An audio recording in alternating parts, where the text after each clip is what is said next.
allow the children. It's okay. Off your mind. It's okay. Off your mind. Like me. Chai! Now wow, people wey suppose talk truth to power don't off mic. And if we talk, now 500,000 they go summer us, call them hate speech. But fear not, my ego don't come. Ingo torchlight every corner, nooks and cranny of all these bad people where they spoil our country.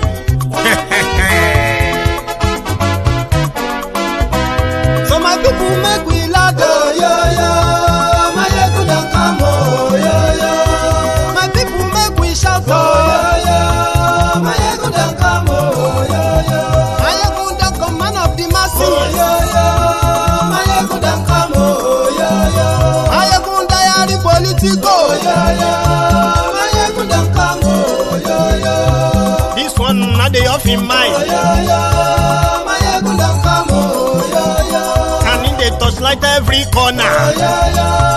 My ego don't come, oh, yo, yo. Okay, some people be they holla say they want the power. Chai, them be promise us say we go get light and power. Nah. Them hustle so they can't get the power. But now they know they do anything with the power. Sure. Every day, dollar just they get the higher power over naira. See them talk say make we off mind, but thank God say my ego don't come. So my people make you laugh, oh, yo, yo. My ego don't come, oh, yo, yo. My people make we shout, oh, yo, yo. My ego don't come, oh, yo, yo. My ego don't come, man of the masses, oh, yo, yo. My ego don't come, oh, yo, yo. My ego the politico, oh, yo, yo. My ego don't come, oh, yo, yo. This one not the off in mind, oh, yo, yo. My ego don't come, oh, yo, yo. Person where they do evil, no one make person talk. Them say that my egun, that man too they talk. He do they talk. Say my egun diary, he they hot like pepper. But every day then they take money in bulk. Woman picking, they the street they hawk. Still them talk say make we no talk. But thank God say my egun don't come. So my people make you laugh, oh, yo, yo.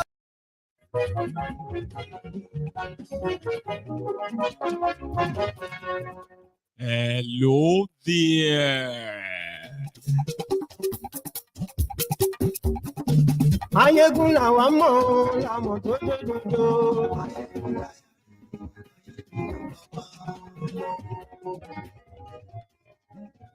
Mayegun la wa mo to do.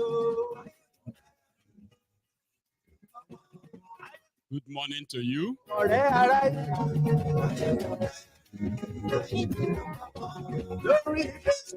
Good afternoon to you.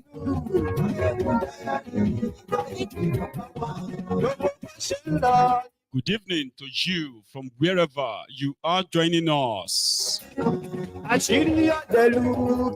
This is Mayegun Live. I believe that we won't have any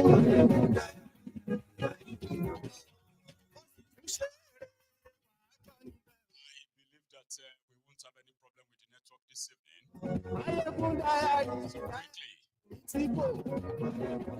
Reading the caption of this broadcast.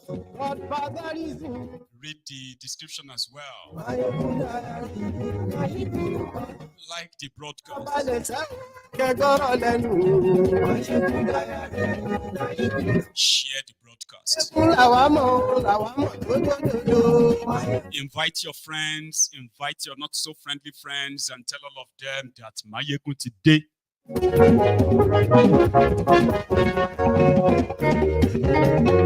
Ani esunraki.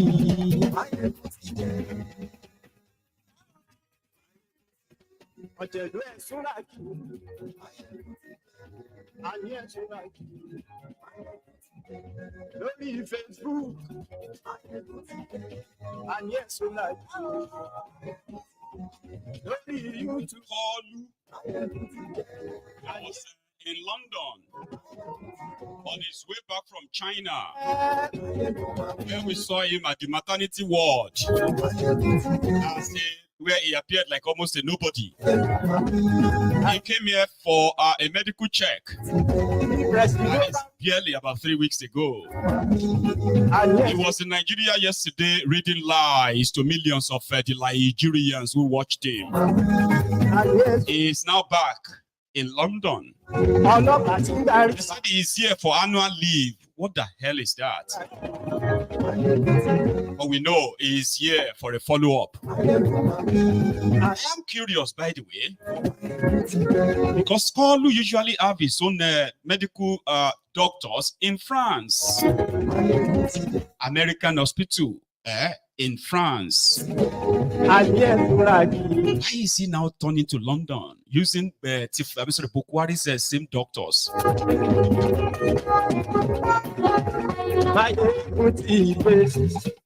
Today.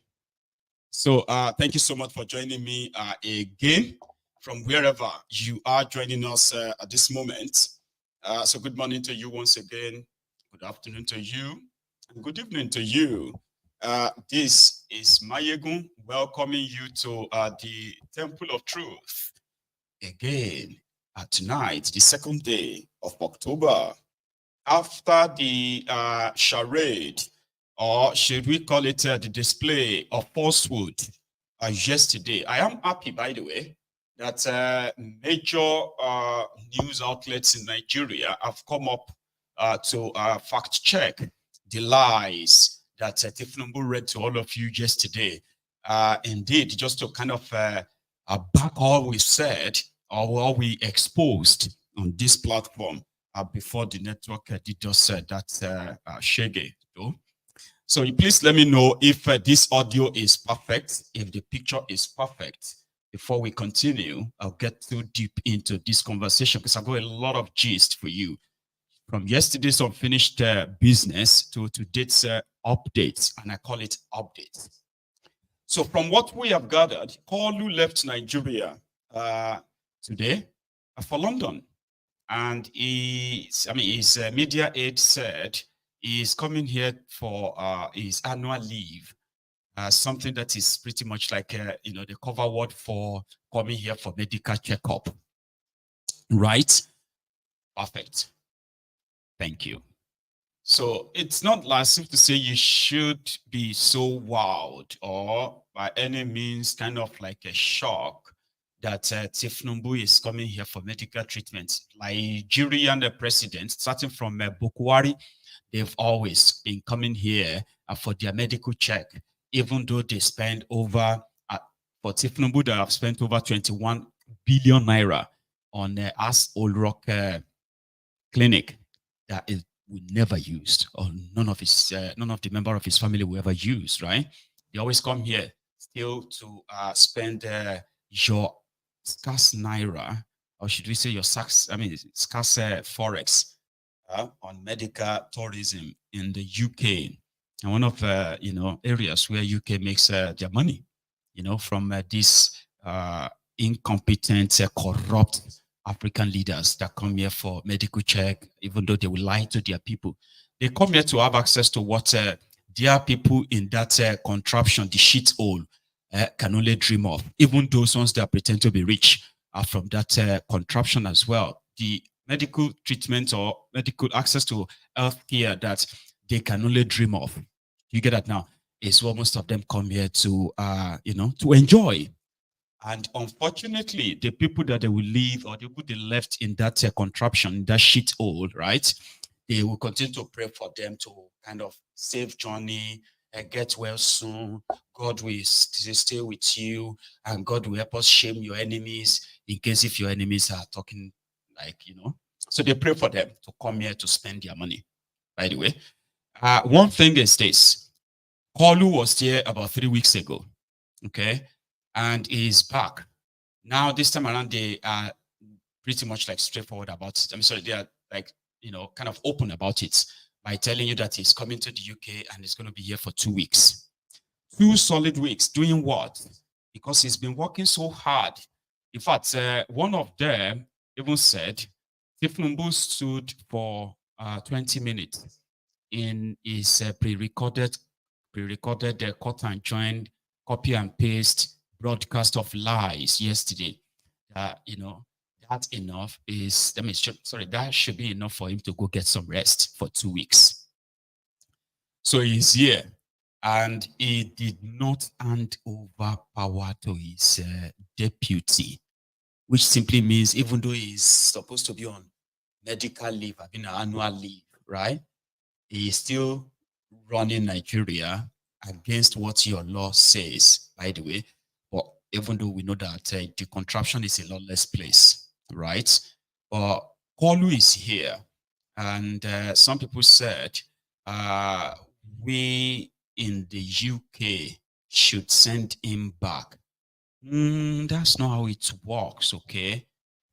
You have tolerated their nonsense and their madness, and you are pretty much more than us in the UK. But yeah, we will probably get involved the moment he's here, more than that 2 weeks. So he did hand over to his deputy, the shitty man, as it should be. You know, when you go on break, that means you are no longer working. You're not supposed to be working, okay? But that is not the case. And I bet that it is because they do not want to take any chances. Yeah. However, this is Bokuwari Pro Max replaying itself. And however, those of you who are in that same contraption like Nigeria praying for them, indeed, you probably would have to do this for the next another 6 years, 6.5 years, by the way. But just before we get deeper and deeper into this chart this evening, I have a bit of an advice for some of you, because I've been seeing some pattern on social media in the last 2 days, right? Where despite the ruination, the destruction, economic damnation that these people have foisted on you in that contraption, you have seen some people who pretended to be educated coming up to say, but what would THIEFNUBU have done differently? What would Peter Obi have done differently? Some are even saying that, well, Peter Obi did not convince them enough. And that is why they went for THIEFNUBU. See, stop trying to defend what THIEFNUBU could have done, or what Peter Obi could have done, or what other aspirants could have done. Stop. Just stop. You see, these lunatics, there is nothing, all right? There is nothing you can say or do that will actually make them change from the position they took last year. You are wasting your energy. You are wasting your time trying to kind of see that you want to have an argument with them. These people will do it again and again. See, if Koolu run for president of Nigeria 5 times, 6 times, these guys, despite what you are seeing right now, they will do it again and again and again. And then they will turn around and ask you that, you need to convince them that THIEFNUBU will do it differently, or Peter Obi will do it differently. Stop wasting your energy on them. Let everybody just enjoy this Koolu as it is. When they try to start a conversation around that, stop trying to, this is no longer a campaign. Do you understand that? Stop trying to want to win an argument with them. They know what they are doing. The reason why they will always go for criminals is there. It is mostly for their selfish, tribal, ethnic, religious, and other selfish reasons. So if they turn around and begin to say, so what would the social person have done differently? We are meant to actually, this is meant to happen. Stop trying to argue with them, please. Except if you are also mad and you don't know. But if you know that you are not mad, stop. THIEFNUBU is the best to them. Even those ones that they pretended that they were sitting on the fence. Let me tell you something, right? Some of the people that are today finding it difficult to directly criticize THIEFNUBU and APC. Instead of criticizing these failed people, right? They will begin to try to attack your Obi or attack THIEFNUBU. They barely even attack THIEFNUBU. It's mostly Obi. And they know say now you the obedient. Go, una know they take them. Chap, when I don't gather. 1,000 of you don't they respond. Some are some will be abusing them, others will be explaining. Stop. The reason is this, right? Majority of them, they are pretended that they don't have anything in politics. They were not interested in politics. These were those who actually supported THIEFNUBU codedly. So they were expecting that maybe THIEFNUBU and his gang, maybe they would just change everything. So the when things start getting better, then they will come out and brag. All right? These are some of the people some of you probably look up to on social media, believing that they have intelligence, they are like smart, educated, and all that. So they were neither here nor there. But these days, as they shake it, they fire everybody. You will see them randomly. They will just come up and be like, well, let us be honest, if to say the likes of Atiku and Obi, if to say they came together at that time, they would have won the election.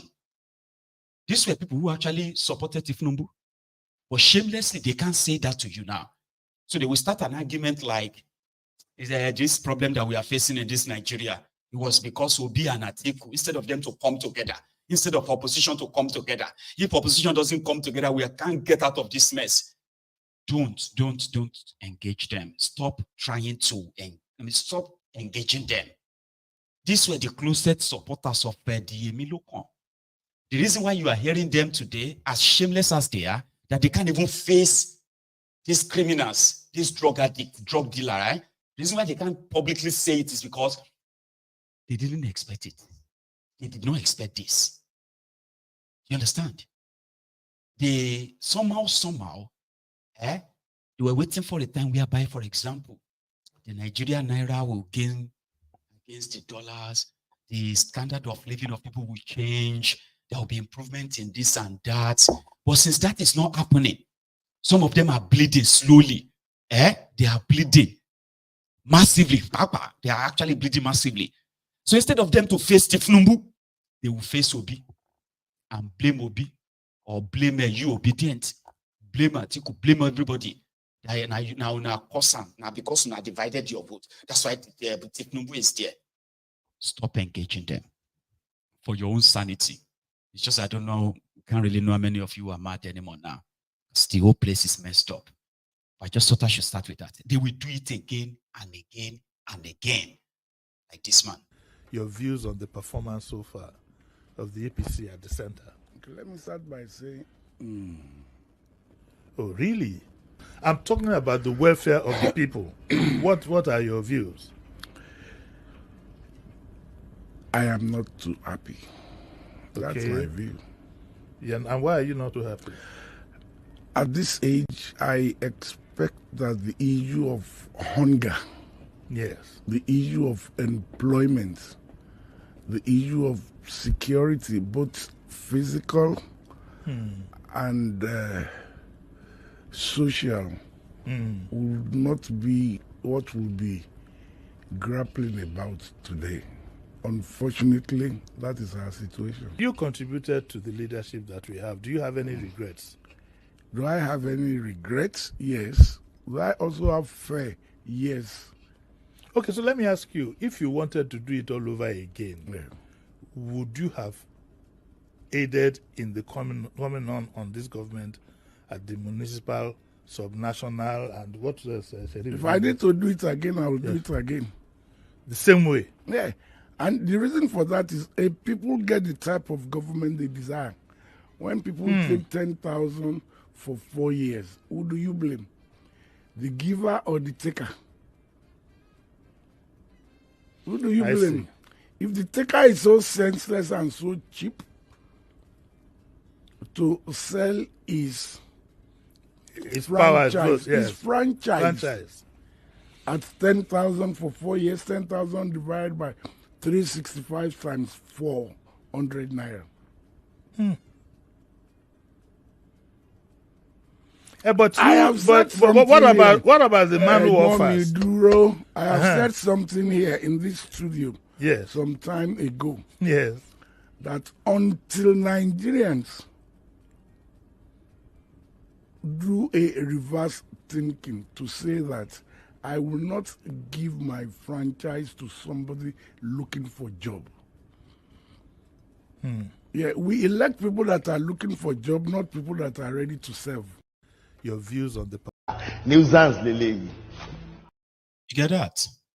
So, do not get deceived or be deceived. If anyone just starts any random arguments that they are now paying more for darkness, that they are paying more for a liter of petrol, that they are paying more for food, paying more to actually even like breathe, and they are blaming no other person. They are not blaming the people responsible. They are blaming you or blaming people that collected money to vote. But they won't blame the criminals that offered the money. The criminals, right, that rigged the election. No, no, no. The criminals that are in power. They're supposed to make it better, right? Don't engage them. That is why when they come onto Mayegun's diary political, and they try to want to be clever by asking me to give them the way forward. What is the way forward, Mayegun? All this talk. Let's just give us solution. I don't have solution for such people than to ask them to get lost. And if they won't get lost, like whatever kind of a way or causes that comes to my mouth, I issue that out straight up. The reason is because these were the normal closest supporters of APC, and they will do it again and again and again. I personally, I have terminated relationship of years, so to say, with more than 5 people. They were supposed to be closer to me. I cut them off. And I've told them, Laila, in your life, don't ever in your life message me again. You know why? It is because these were people that no matter what they seem to be going through, they will always be on the side of APC. They will even tell you that it is not the fault of those who told you it's not the fault of Bokwari. Now, some people that Bokwari appointed, they were the ones that are trying to spoil his name until that one destroyed Nigeria to what it was. The same set of people are saying it again. That THIEFNUBU, it must be the people around him. It's the fault of Bajabi Amole. Or it is the fault of the National Assembly. In fact, some of these state governors are not doing anything. Even look at the local government, they will be there. Right? To exonerate THIEFNUBU and this gang. Don't engage them. Please. For your own sake. I know some of you can't really let go. Yeah, I know. But maybe after listening to me, maybe, just maybe, I can reduce your engagement with them. If you have any member of your family, I've said this many times on this platform. If you have any member of your family, these are supposed to be people closer to you. Or you have friends that you're having a conversation and boom, you're talking about these failed criminals. And they are there trying to tell you that, no, it's not like that. You see, sometimes in this Nigeria, we are the problems. The people themselves are the problem. Our people are just too greedy. Our people are just selfish. Some of us are, these are typical APC. Detach yourself from them. They will destroy you. If any of them is one of those, probably you think, you probably go to for anything. Stop going to them for anything anymore. Because last, they want you to remain that way or possibly get destroyed that way. Or they will destroy you. And this is how it works. THIEFNUBU and his gang, APC, Egbekegbe generally, and their policies, they will impoverish you. They will destroy your jobs. They will destroy your business. They will destroy your family. And if you have any member of your family or friends that is excusing for them, run from them for your own sake. I thought I should start it. That's why you will see that this broadcast description, I typed that in capital letter just to kind of make sure that you see it before we get into the conversation tonight. As usual, Nigerian Naira has crashed further after yesterday. So now it is hovering around 1,750 Naira to $1, 2,300 Naira to £1. Euro is almost 2,000 Naira to €1. Gradually and gradually, it is back to where it was a year ago when these Olori Burukus floated the Naira. This guy put it in more perspective. It is now going back to where it was. There's nothing that can happen. Yes. Quote me anywhere. Think about it. In 1970, the year I was born, it was 1 Naira to $1. This year now is $1 to 1,600. There was never a time in that 45 years till date, 46 years, whatever, that the dollar crashed and went back to what it was and stayed there. That's never happened. Think about it. And for every time it changes, all the conversations you'll be hearing now, no, you go better. It's getting worse, bro. What are the policies? What have they done? Instead, they've increased the amount to do passport photograph. So the passport photograph, 100 page now is not 100,000 naira. Are you kidding me? 100K. They just increased it. Because they know that because the people, they jackman. I think, our government people, I know what they think. And they suspect, say, they plan this thing. And they suspect, because think about it, they're going to make the Nigerian population suffer. So when everybody can suffer, they will now want to jackman. They will now increase the price of passport to 100 naira, so that we do not make money. This guy bad. So all these things we do so to increase the passport. No, but I still haven't given up hope. My brother, I'm serious. I feel like I will not say I've given up hope. I'm very hopeful. I believe that one day, like a politician. Yeah. One day the country will be better. The dollar will drop to 1 to 1. 1 to 1. Yeah, let's all believe in that pipe dream. It's gonna be okay. Even not. Well, okay. Or not. Well, bro, think now. You said you think. Let's be real now. Waiting they want to fix that. We just need to have. We just We just need. We know it's done, bro. Oh. It's over. I think it's over. It's over. He said it's over. And this shuttle is over. It's over then. I need to go and pack. I'm going back to the same country. I'm going back. Yeah. I'm leaving tonight. Yeah. Tomorrow. Okay. Already, as we are talking now, so they've told me that there's no fuel. So when you go home now, you're gonna. My brother, I'm walking home. No. Well, looks like y'all need to go back to the strip club. Yeah, you see? You have to walk home. The man in charge of the NNPC in Nigeria, Mele Kyari, who promised to activate the Port Harcourt refinery 7 times, and 7 times it failed to happen. The last promise he made was that the Port Harcourt refinery will start working at the end of September by the special grace of Allah. Now people are saying, Mayegu, is the refinery aware that it was going to start working in September? Let's ask the refinery. Port Harcourt refinery. Hello? Yeah, are you aware that you were supposed to start working by the end of September? The refinery said, no, they are aware. Today is 2nd of October. And yet, everybody seems to kind of like either make a joke of it or pretend that they never heard that. That is what the contraption is. So Koolu, who has worked so hard, left all of you, and is enjoying his new private jet, by the way, flying everywhere he could go to, Omolomo. Enjoying the guard of honor everywhere he goes. Because he's working so hard.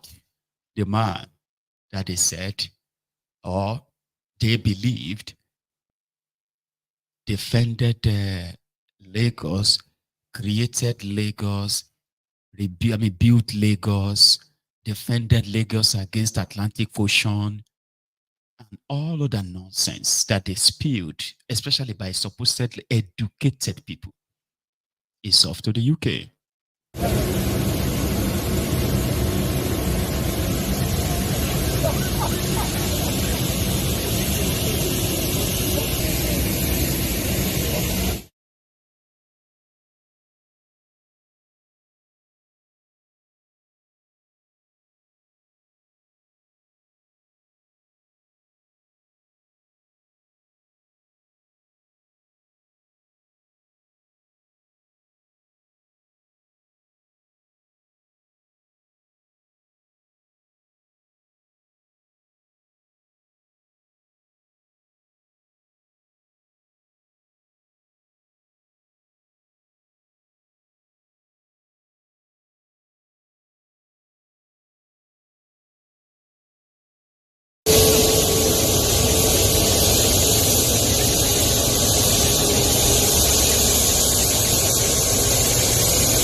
That is the country that is begging for debt forgiveness. I mean, isn't that even a joke? Eh? And yes, I was reading from one of his aides that published that video, and then the impoverished Egbekegbe Abobakus, they were praying for safe journey. And they were praying, they said, he needs some rest. Thank you, Ashwaju. Get some rest. Ashwaju, please, maybe you can use that opportunity that is in the UK to appoint ambassadors. Do you know that Nigeria doesn't have any single ambassador in any country for the past 16 months? Yeah, I know, like, of what value is even all of that political appointment it is, right? But there's some kind of leverage that gives, okay, where you have ambassadors from your country representing your countries in all these places. As somebody from that Nigeria, it is of no real value, but to the rest of the world, it possibly just shows that you do not really have a government, so to say. 16 months, there is no single appointed ambassadors to any country as we speak, and everything is pretty much on autopilot. So they were begging him to probably, so that some of them that have not been given appointments, they can give them appointments, instead of having diplomats, new diplomats who can actually, build a relationship between that contraption and other countries. It's going to be given to politicians as a compensation for their loyalty to THIEFNUBU. Others were saying in that same post, they were begging him to reshuffle his cabinet because some ministers know they perform. They need to do, Ashwaju, please, when you get to London, please do something about this minister. Is he going to announce the new minister? I was like, God damn it, man. But they were praying for him to go well and come back, and all the enemies made them cry. People like this Mayegumi, they cry. They cry. Ashwaju enjoy. In that their shit hole, right? Buba. Who appointed him? So we should blame President Tinubu, of course, for anybody or anybody that calls himself president or governor or now chairman of council. In this period, I mean, you have said there is hardship, things are tough. But, I mean, if you are to give an advice to your friend, I mean, you said the president is your friend, what do you think should be done immediately? Turn things around. Well, many things. All these issues is revolving around the exchange rate. All these issues, including the petroleum, whatever, PMS, AGO, or whatever you call them. Let him bring experts that can advise him on how to sort out the foreign exchange issue, the exchange rate of the Naira. And he can't go on borrowing. He can't. He can't go on borrowing. We don't need to borrow and service the country. Let's cut our clothes, our coat according to our clothes. Alaji Galadima, your presidential candidate, Robbie Kwankunso, said he could do a better job. And in your mind, you think if he was in power, he could have done better? We could have done better. Really? Yes. In what ways? Because we can even export Sheun to CNN or Al Jazeera to earn dollars. All this Jaffa that you people are shouting about, we appointed him. Nuisance, Lele. He's also one of those loudmouth, okay? Sorry if the audio is not... You know what I noticed, right? I've got this this higher tone of voice, okay? So sometimes when I speak too loud, I feel like I'm just shouting, and I hate it. So I am going to advise you, if the audio is not that loud on your own device, increase it. Right? So I get closer to my microphone than anyone, and I've got some powerful microphones here, okay? So if it is not that loud, please increase it on at your own end. Yeah, increase it there. Because most times when I listen to myself, I'm like, oh, look at me. It seems I'm just shouting. I hate that. Right. So these advisors who have one or two things to say to THIEFNUBU, especially on their TVs in Nigeria, they are more or less like clowns to me, because whatever it is that you are seeing in that contraption, everything is as they wanted it to be. And there is no magic that is going to be performed. THIEFNUBU will borrow money to fuel that aircraft, and you will pay for it. Like yesterday, when he announced that they've cleared the 30 trillion naira ways and means money printed by Emefiole during Boko Haram's time, he lied. I said that on this platform, and I am glad that more than 10 other independent fact checkers online on your TVs in Nigeria, they've come out to say it was a pure lie. How could somebody read that when you know it's a lie? How could you lie to your own people and pretend to want to give them a false hope? Because that's what that is all about. This woman is not impressed. So I'm going to play our own voice on this, okay? This woman. I think in most sectors in Nigeria, there is opportunity to drive development. What has been lacking is the ease of doing that. So you have a lot of businesses, you have a lot of entrepreneurs who want to go into business, even the young ones like we talked about just now, they want to go into business, start their own business, employ people, and do so much more in the different sectors. But they are hampered. They're hampered by several things. They're hampered by regulation and the fact that regulation stifles rather than promotes. They are hard hit by the inflation. They're hard hit by inability to access finance and the fact that interest rate is so high. They are hard hit by just the basic difficulty in living, and so it just then makes it challenging to operate. There are opportunities. I think Nigeria is filled with opportunities. We are rich with opportunities in the different sectors. In mining, there are opportunities. In agriculture, there are opportunities. But, the private sector isn't allowed to move. And so you have situations where companies are leaving Nigeria and they're increasing the rate of unemployment because every factory that shuts down, you kind of shove like 50,000 people into the employment market. So that's what the challenge is. There are opportunities, but how do we harness those opportunities? How do we, how does the government create an enabling environment for businesses to thrive? I was listening to the president's speech today, and he talked about how he wants to harness the youth, the energy of the youth, how he wants to bring them together, and how he wants to create jobs.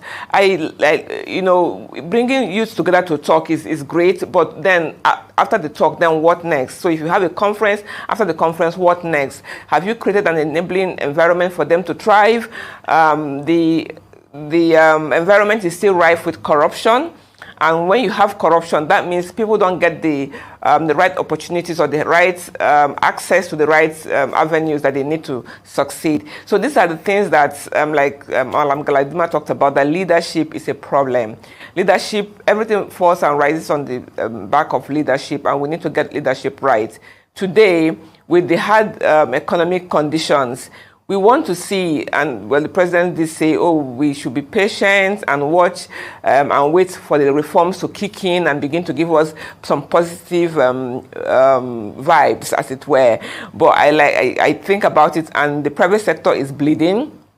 The youths are struggling, but the political circles are living big. We see them all the time. We see them on social media. We see them in the media. They don't seem bothered. They don't seem affected by the hardship that Nigerians are facing. And that is a real problem, where you have the political sects being richer than the private sector, who are in the production area. That's a problem. We need to support production. We need to power production as much as possible. It is true. The richest people in Nigeria right now are the politicians. There is nowhere in the world that is obtainable. Nowhere. Except in Nigeria. I don't know about African countries though. You can't have richest politicians and then almost a non-existing private manufacturing sector. How can the politicians be richer if they are not stealing? So the money that's meant to actually be in the hands of people who are creating wealth, creating jobs, is kind of being siphoned by political class. They are buying themselves latest automobiles, private jets, building themselves this mansion, that mansion. They are organizing different parties abroad. It's not obtainable anywhere else. It is really, really ridiculous. It is the reality of that contraption. And then they are telling you to have faith, to be patient. Everything is going to be fine. How? It's not going to be. And one of you, I don't know if this guy has come down, by the way. It was caught on the power line somewhere in Adamawa, where he said, except that THIEFNUBU actually come down from Asurok. He's not coming down. I don't know if he's come down now. This is happening live in Ebola local government, Adamawa State. Today being the 27th of September 2024. This young man, full of energy, full of vigor, clamped the 33 kVA high tension in Mayobelwa local government, saying that he will not come down until Tinubu comes down from the presidency. We don't know. Today is market day in Mayobelwa, and the market is already relocating to this very place. Everyone just wants to see what is happening. You can see with your own eyes, things are happening in the world. You can see.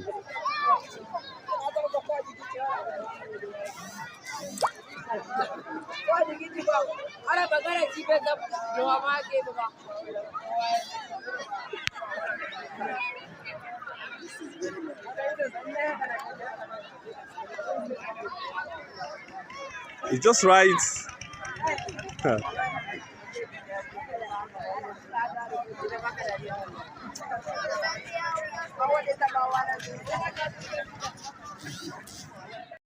I said, I am not sure if that individual is still there, and it would have to be there for the next 2 weeks until when Koolu comes back. Anthony, I get you, Baba. I get you. And I still kind of say, increase the volume of your device. All right? Or maybe you come out of the broadcast and then go back in again, okay? I will be screaming. And that would not really be, good. Okay? So I've done a bit of increase in the volume as well. And I hope it gets better for you. Okay? So let me know if it does. And then if it doesn't, I probably will try and see if I can increase somewhere else again and see how that goes. Okay? Yeah. In that place where people are, somebody said it's actually a case of a mental health problem. I agree. You don't go on and say, I will kill myself if you don't resign. Nobody does that. Not in that contraption. Nobody's going to resign. You're just going to die for nothing. And that's why I advise people that want to probably unalive themselves as a means of protest against bad governance or hardship in that contraption. How about you don't do it alone? Just walk into any government house or any government building, or even try and go to the house Old Rock or wherever you see THIEFNUBU and Ganga and Olam. So that even if they go on unalive you, right? The world will see it. You probably will just go as a hero. Then for you to say you dey climb this or climb that, Baba, now mental health problem, see a doctor. And anybody who is watching this broadcast that think that's a means of a protest. No, not to these criminals. They don't give a damn about you. No, you are probably just a number to them. You are just a number. They don't care about you that much. Just like these guys who are also calling on Oba Donkey in Uromi area of Edo State. This one a road for Edo. The situation. Since yesterday, I'm on Abdullah.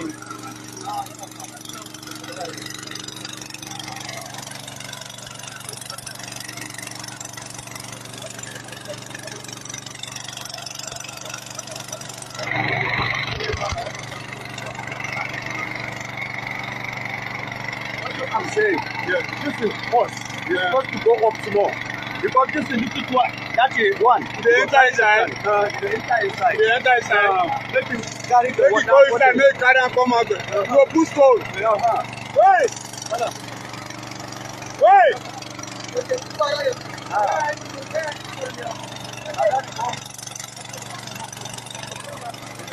The situation. That is not a stream. That is a road that became stream. That they have to bring a pumping machine to pump the water out. And then you see how some people who are like, even though we saw that they were like cheated in their last election, by the way, right? But you see how people who are out there screaming that PDP should continue in Edo states because they won't take it. Saw some of them in front of the INEC office for about 2 days now, from 30th of September, the 1st of October, the 2nd of October. They are in front of the INEC. I don't even know why or what they expect to happen. They have announced somebody as a winner, and you are camping in front of the people that rigged you to do what? To change it. Have you ever seen anything like that before?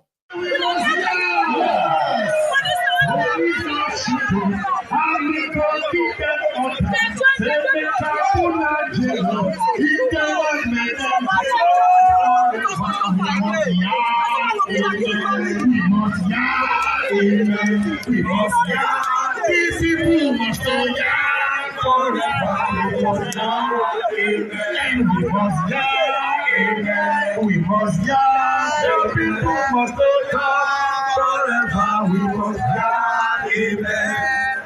Hey, Yawagote. Hey, Yawagote. In my next no quench, Yawagote.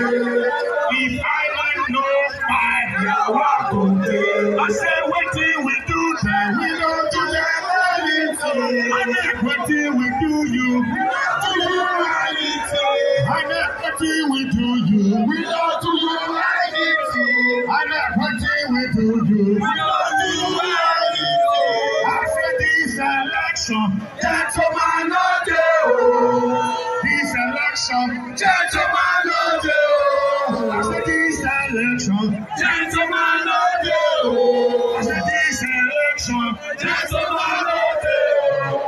If you want to kill me, kill me like I die. I will never follow you to that station. If you want to kill me, kill me like I die.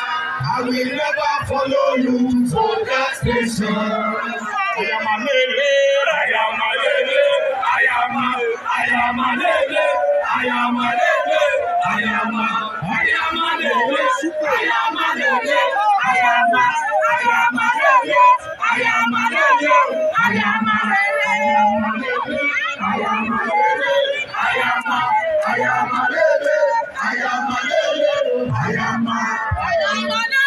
I am a lele, I am a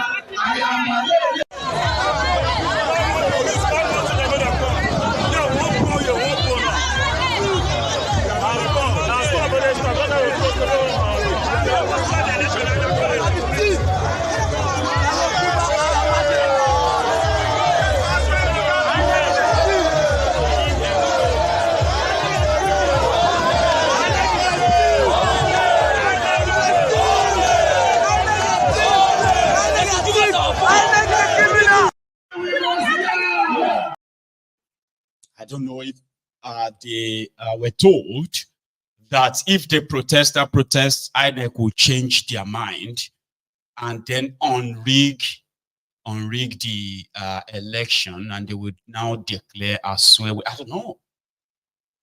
But if you look at what this criminal group of people, PDP, APC, have actually done to people, you would think that there should never be anybody, anyone whatsoever, standing anywhere, right, in solidarity with either PDP or APC anywhere.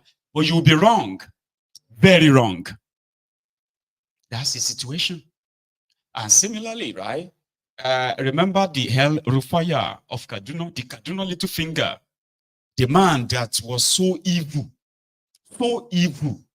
that he downplayed the massacre that was going on in southern Kaduna at the time. He said the killings in southern Kaduna by the Fulani terrorists was a figment of imagination of people. That people who are actually amplifying the killings in southern Kaduna, they are not from Kaduna. And for those who are showing the videos of the destructions and the killings in southern Kaduna, who are from Kaduna, they were doing so for political reasons. A man that dared the people of southern Kaduna, because they are majorly Christians, that he will fly a Muslim ticket, and there's nothing they can do about it. And indeed, he did fly that. He had his Muslim ticket, where the people of southern Kaduna's vote was pretty much like nothing to him. He was this little finger. He was this little Hitler that when their charade election came, APC, Ebekebe was defeated in Kaduna. But guess what he did? When it came to the governorship election, he did all he could to rig his own supporters to GN, to replace him and cover his ass. And that one came in Ibasani. Realized the rot that this man left for whoever was going to take over, and for him that eventually took over. Kaduna was bankrupt. But he was able to cover the book, cover it enough, especially for the last 1 year of his time as the governor of Kaduna. The fake projects that he was doing mostly in northern part of Kaduna, they say northern senatorial district of Kaduna. Why the southern Kaduna was left to rot away. In some areas where he was able to, where the Fulani terrorists were able to carry out their massacre, their genocide, chased away the people from their communities. Some of these communities were renamed. And the Fulanis were set to death. I mean, the first place in Nigeria where terrorists committed a genocide. And they stayed back. They stayed back at the venue of crime. It was all like gazetted, legalized by the little finger. So just a few months after he left power, his successor, Ubasani, they ran into troubled water. They became sworn enemies. It all started as if it was a joke when they said that Littlefinger wanted to give or he wanted more than 60% of the political appointment in the state to go to his own choosing people. And Ubasani was like, listen, you've ruined this state, man. If I knew this is how bad it is, I would never vie to be a governor. I've stayed in the Senate. JJ. Kaduna was servicing debt with over 4 billion naira every month, which means before any allocation is allocated to Kaduna, they will remove 4.5 billion naira from the allocation. The rest will be given to them. Similar way or same way, Aregbe Mugbana Baba Kabiru of Oshun. The same way he left a bankrupted Oshun to the what's that guy's name again? THIEFNUBU's cousin, Oletola of Oshogbo. That took over from Aregbe Mugbana Baba Kabiru, Aruwo Mugbana Baba Kabiru. He ended up having to inherit a state where half salary was actually celebrated, right? The bankrupted state, where at a point, Osun State was collecting 350 naira allocation. When other states are collecting 3 billion, 2 billion, Osun, they collect 350 naira, 450 naira, 600 naira allocation from Abuja. Because after they deduct all of the deductibles, now just less than 1,000 naira shaluku. No joke. Don't think I'm exaggerating. It happened. And the guy couldn't scream because the person that rigged him in, that rigged Ade Jackson, Governor Ajok Babotu, that rigged him out for Oletola, was Aruwo Mugbana Baba Kabiru. Now, Onigbana Baba Kabiru then became a minister under Bukwari. So therefore, Oletola just had to make it like, internal pain. He couldn't complain. Unfortunately for el-rufire, Kaduna Little Finger, THIEFNUBU played a smart one on him. He didn't become a minister. Ubasani just went on straight to expose him that 420 billion naira was stolen from Kaduna. And now, a year after, Kaduna Little Finger is now a preacher that says he is ready to swear with Holy Qur'an that he never stole a dime from that Kaduna, that it was all political decision to tarnish his name.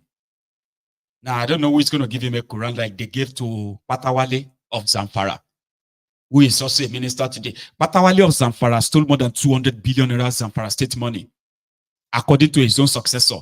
But he's rewarded as a minister. So he has something as a leverage, whereby he can be on the run. But today, this criminal, this terrorist, this thief that awarded a contract of 17 billion naira to the son of the general overseer of Redeemed Church, Iroboye of Redeem, whose son became a road contractor simply because of the connection that Iroboye of Redeem has with this el-rufire of Kaduna. They gave him a contract of 17 billion to construct a road. He collected over 8 billion, ran away with it. All of this is part of the money, an expose that Ubasani exposed on this thief. Now he is now a philosopher that is now telling us how important politics is and why everybody should be involved. The little finger.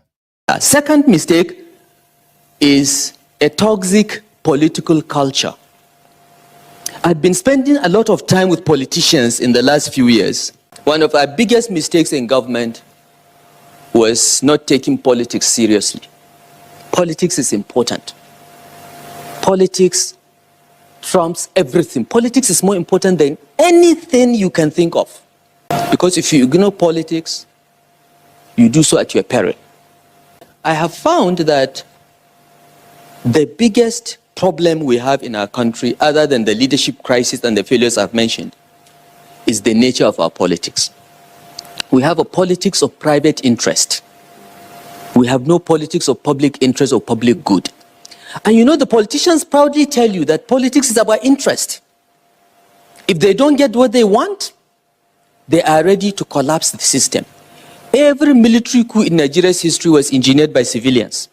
that have lost elections, rightly or wrongly. If a politician contests for a position and he doesn't get it, he will not support a party member that got the nomination. He will rather move to the opposition and ensure that the person that defeated him, fair and square, loses the election. So we have a political culture where the primacy of personal interest trumps everything else. Now, what is the difference between human beings and animals? So it is with most Nigerian politicians. Everyone for himself. No one for the country. No one even for the party. It's an interesting political culture, and it's ingrained. Politicians believe that is the way, that is politics. And to change it will take quite an effort. This is a problem, and until we fix our politics, we'll continue to throw up the wrong leaders, we'll continue to sustain a system that serves the elite few to the detriment of the many. Second mistake. I'm highly disappointed of Nigerian government because the Nigerian government were highly disappointed in them due to foreseen circumstances. Definitely, I'm one of those people who are proving people should die in coronavirus is more better than people should die in hungers. Hunger kills more than coronavirus because some people are less privileged. Due to foreseen circumstances that I said it, some people are less privileged, which they are based on daily pay, which are not even based on salaries. But our government thinks that the lockdown is the best solution to coronavirus, and proving it to an extent and to the levels of alacrity that if someone die in coronavirus, it's more efficient to die in hunger. Because some people will be at indoor. There's no way to. Professor Akwefumi, still talking about Kaduna. The Yoruba community in Jaji area of Zaria, I'll get the full name by the way. See, they came under attack yesterday that I actually wanted to talk about, but because our network was acting up, so we couldn't really get that out yesterday. But I am going to say it today. So what happened? They said that an Hausa boy stole from a Yoruba man, and maybe somebody now shouted, "Ole, ole, barao, barao, barao, barao." No, ole, ole, ole, ole, ole, ole, because that's supposed to be a Yoruba community. So they grabbed the boy. Maybe the boy never chop. He not too strong for the beating we then give him. No, they thief like that. Stop stealing. That's barao bansa, shege barao bansa, bansa bansa you and bansa you there. Before you know it, the boy died. And before you know it as well, what followed it is an arson. Where properties.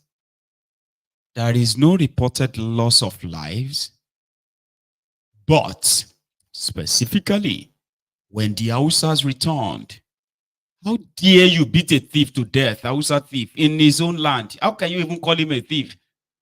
What did he steal? Is what he stole kind of like more valuable than his life? I kind of agree, though, that nobody should be beaten to death for stealing anything at all in that contraption. I mean, those that deserve to be beaten to death are your criminal politicians that are stealing the future of millions of people, including that Hausa boy. But the arson that followed, and the Yorubas that have to run for their lives. So this happened. I don't know if you have seen it.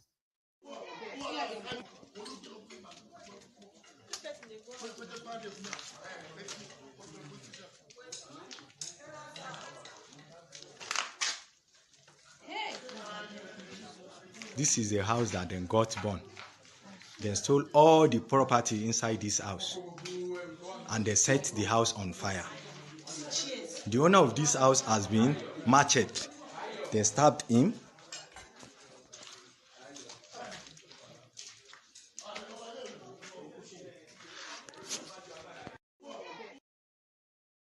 But to my own surprise, the Yoruba Ponus, the Ronukus, the Ronu Nazis, the bastards, bad idiots, they have been avoiding that news.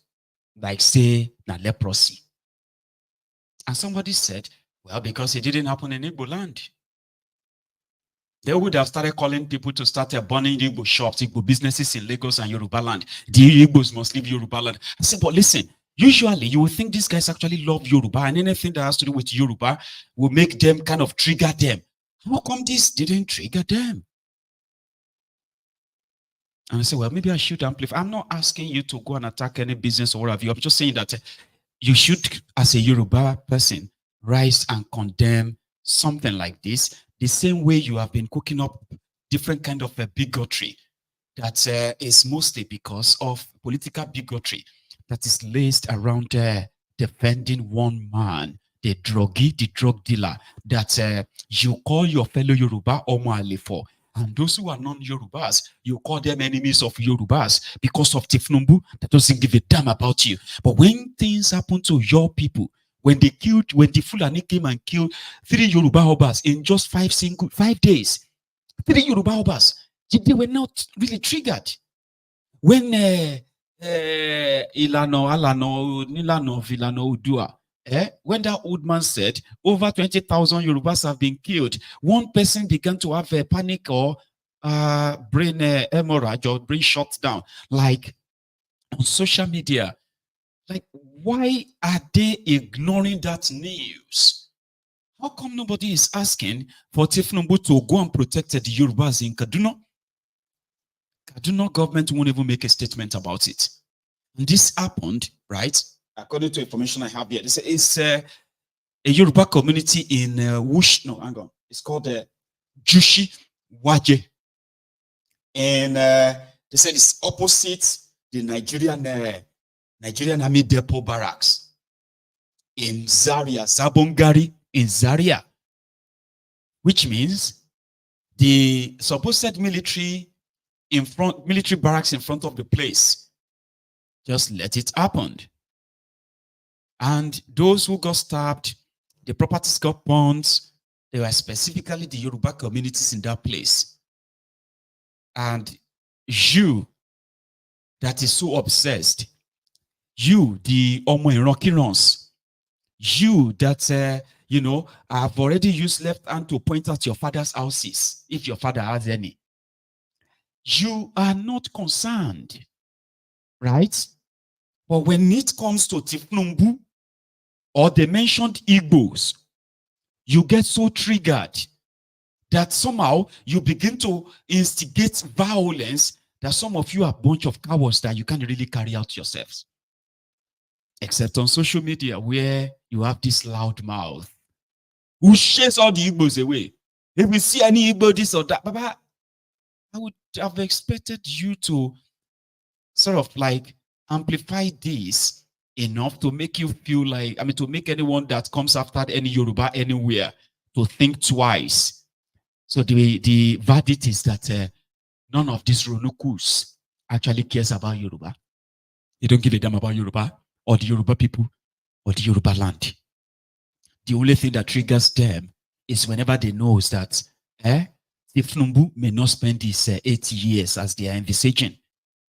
And a lot of people are totally against the incompetent, corrupt THIEFNUBU and his gang of thieves.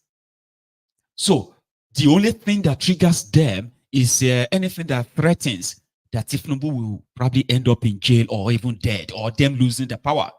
They want the power that is not serving them or serving anybody. Per se. So when next they say they try to gaslight you into defending Yoruba, as they will say, right? That the Igbos ate Yoruba, or this one's ate Yoruba. It is actually not Yorubas. They are practically letting you know that anyone that is against the THIEFNUBU, right, will be considered as enemies of Yoruba. Meanwhile, THIEFNUBU is #1 enemy of the Yoruba people. Just like a Bokwari is the #1 enemy of the Fulani people. when Fulani terrorists were killing people all over Nigeria. The other Fulanis who were not terrorists, nobody said that they have any better life. They are languishing in poverty, in abject of it, in lack, and in terrorism, right? If Boko Haram never gave a damn about them, their children were never given any treatment like education or whatever. No. But rather, they were using the position to protect terrorists that are kidnapping and killing other people around Nigeria. And they were making them feel like anybody that condemns the Boko Haram call is an enemy of Fulani. Meanwhile, Boko Haram was #1 enemy of the Fulanis. 8 years after, the lives of the Fulanis in Nigeria is worse. Except for those who have access to this free money through the political association. Similarly, the Yorubas right now, they want you to believe that anyone and everyone that is against this THIEFNUBU is enemy of Yoruba. No, THIEFNUBU is #1 enemy of Yoruba. Yorubas are becoming alimajiris. Yoruba children are dropping off schools. Yoruba elders are dying of preventable diseases because they cannot afford their medication. Yorubas are losing out in the scheme of things. No skill, no education, no wealth, no nothing. But they want you to believe that anybody that speaks against THIEFNUBU is enemy of Yoruba. What exactly is the benefit of being a Yoruba that you have a Yoruba man as a president of Nigeria? What is that benefit to you as a Yoruba man or woman? To your children? What can you say is the direct benefit you can see right now? Say it to me right now. Tell me. Because I may not know. Nothing. Rather, the democratization of this poverty, democratization of this shege, you are mostly the people that are sharing it more. Ebim power. That's not English. That is not Igbo. That is not Hausa. It is Yoruba. Ebim power. But the Ronukus, the Yoruba Konus, the Yoruba Muales want you to believe that anybody that is against THIEFNUBU is enemy of Yoruba when they are actually the enemies of Yoruba land, Yoruba people. We'll stay back in that Kaduna. This guy was explaining that when the little finger was there, they used to construct a kilometer of road for 500 million naira. A kilometer. Today is 1 billion naira. He's talking all kind of other nonsense, but it might sound sensible to some people, but not to me. I just want it to be on record. The person that succeeded, the little finger, el-rufire of Kaduna. The women has tremendously increased. But don't forget, if you have anything to do with economy, I can tell you, you have to know the cost of fund. Cost of fund means if we have constructed a road in the last 5 years at the rate of 500 million, today you construct the same road at the rate of 1 billion naira. That is a cost of fund. Do you know the economics of that? You have to check. That is why sometimes I want to educate people when they don't understand. Again, some of us, just like the president is talking about paying debt, which is, I think, is real. We have to agree with that. In Kaduna State, also when I came in, every month I'm paying 4.7 billion debts that I inherited from the previous government. But I'm not complaining. Government is about continuity. We have to pay the debt, just like federal government are also paying the debt. In Kaduna, we're paying 4.7 billion. If you go and check and see our allocation, you will agree with me. And this debt, we've only started paying it in June 2023. So what am I talking about? I'm talking about the fact that, look, every month in Kaduna State, what we are getting at the moment is about 8.something billion. And 8.something billion means we're supposed to have to receive about 12 billion compared to what other states are receiving within the northern Nigeria and some other states around the north. But unfortunately, we have 4.7 billion minus because we have to pay our debt. And this debt are sovereign debts. They are being deducted from the FAC allocation. If you go to the management office today, check what Kaduna State government is paying every month. From the foreign debt is about 4 billion. From the local debt is about 700 million. So this is the fact. So I'm starting with minus 4.7, but I'm not complaining. We are trying as much as possible to manage what we have. Today in Kaduna, yes, I agree with you, governance is about saving the cost of governance and trying to manage what we have. Since I came as a governor, I kept saying, we have not bought a single vehicle in Kaduna for anyone, whether myself, whether the deputy governor or my commissioners. And again, we have reduced the performance bonuses or the salaries of our commissioners, our deputy governor, and myself today sitting here. I'm only receiving half of my salary. Why? Because we have to make the sacrifice, considering the fact that we have this problem. And again, people can talk about what of our IGR. Again, our IGR account is with the Zenith Bank. You can go and check.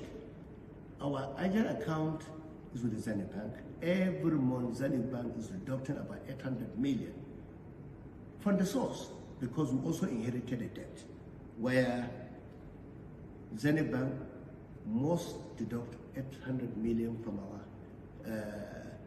IGR account. And I cannot change that because I inherited that. So as a government, I don't like talking, I don't like mentioning, I don't like complaining. It's simply because they're asking the question. If we don't ask this question, I will not tell anyone, because as a governor, I have a responsibility to use the resources we have to move the step forward. The government has want to keep the people hungry and angry. But we say, be patient. There is no free beer parlor anymore. He doesn't want to complain, but because you asked, that's why we have to tell you. Our IGR, they have to deduct 800 million. From the VAC allocation, they have to deduct 4.7 million. So that simply means that Kaduna is servicing debt every month with over 5.5 billion naira.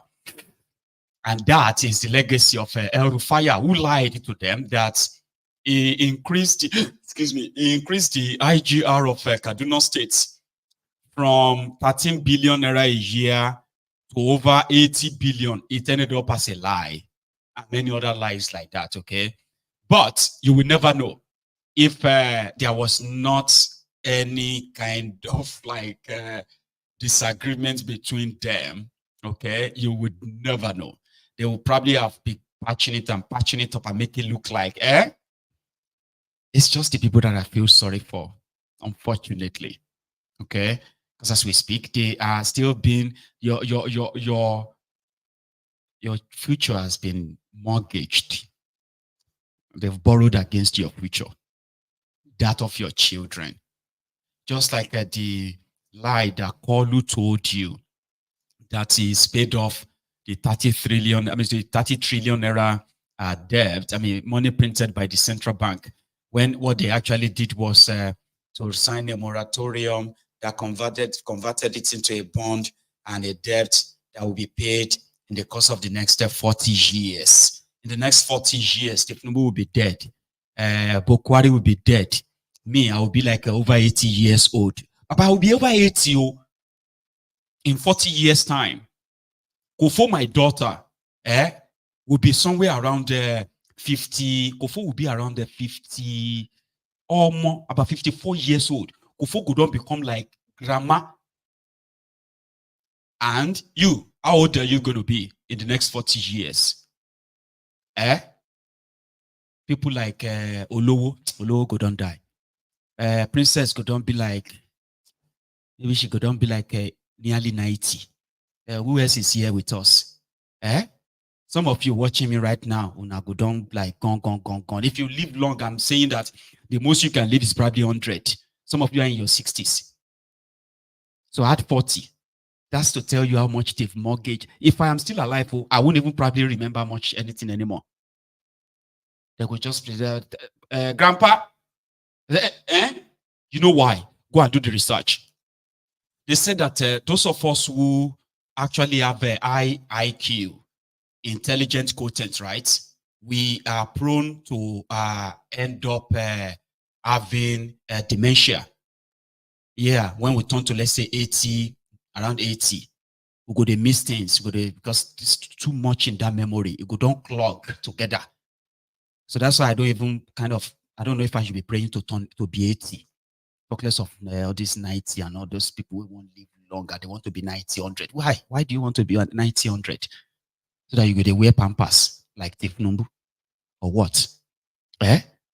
Or they go put you you go there in front of your house. And if your children don't care, before you know, you don't walk out, enter the next street, enter the other street, enter Otisono, they will come, they say, hey, do you see this man? Do you please see this man? You want that for yourself, eh? I'm not saying you shouldn't pray to get old, though. I'm just kind of trying to be realistic here. Well, of what essence? What can you purpose? These guys are already mortgaged. They've mortgaged their future. Which means that some of your children that are going to be, they are not born yet. Some of these people, you have not even given birth to anyone yet. And in 40 years' time, these ones are going to be paying these debts if this contraption still exists. Some of you are in your 50s now.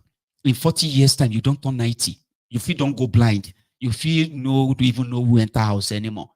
You are here now arguing with me, defending THIEFNUBU on social media at the age of 45, at the age of 50. Meanwhile, in another 40, 50 years, memory tiku, light go day, but nobody go day house. They go come, they use rain. You see that maja okun, that rope. They go they use that and they hold you. They go get people say that they watch you. Please, you need to listen. We are paying you to watch daddy. We are paying you this amount of money to watch mommy. Don't let her go out. Okay? Keep the gate shut. Our children go to tell us that time. I know say your religious mind go to say, I reject it in Jesus' name. I right. It is science. It is nature. In 40, 50 years' time, me, Mayegun, if I am still alive, now some other people go to try, they arrange me. It is not a cause. So if these people are so heartless, cold-hearted to mortgage our future that much, think about those ones that are yet to be born. No? And you are here on social media arguing with me, trying to shut me up, all because of the evil plan of these criminals. You are not thinking. You are not. You are not being real. You are in your 50s, in 40, that's what they did with that central bank money. It is a debt. And that is just that one. No. There are many other debts that they will have to pay for 99 years. Some did there now 60 years they could take pay them. I go don't die. My children go down almost like even dead too. Their own children, their children, they will be the one to clear this. And you are not afraid, you are not worried. Because you are selfish. You think you are going to live forever? These criminals are going to be gone. In another 20, 30 years, some of them will be dead. Me and you go don't turn to old men and women. Struggling old men and women. We have to exist in the economy that they will leave behind. Who is going to clear the task? Who is going to clear it? No problem. Continue. Because as it stands, right, similar thing is happening in River State. But the only difference is that that Kubara guy is yet to actually really give us something. Except for the fact that he's trying to say, okay, he's fighting to put his own structure here and there. He's yet to give us something on how much damages Wirewike actually caused and what the future owed for the children of River State after the 8 years of Wirewike. But no, it is all political survivor to loot. Do you know that in the next 5 days or 4 days, they will be slugging it out in River State? You go to hear gunshots, ballot box snatch because of local government election. All People's Party is the new party of Fubara and his guys, because Wirewike has taken over PDP, he's taken over APC, he has taken over Labour Party. The only left over party is APP, and they are having local government election on Saturday. And it's like they are having a war. Anyway, it was at the, what do you call it, INEC office or RISIEC office yesterday before the Independence Day celebration. I'll show you that one a little bit, and I'm going to take you to what they are sort of currently cooking. Because some set of people want to actually have their own turn where Wirewike is a threat, and they won't give up like that. That's from Enugu.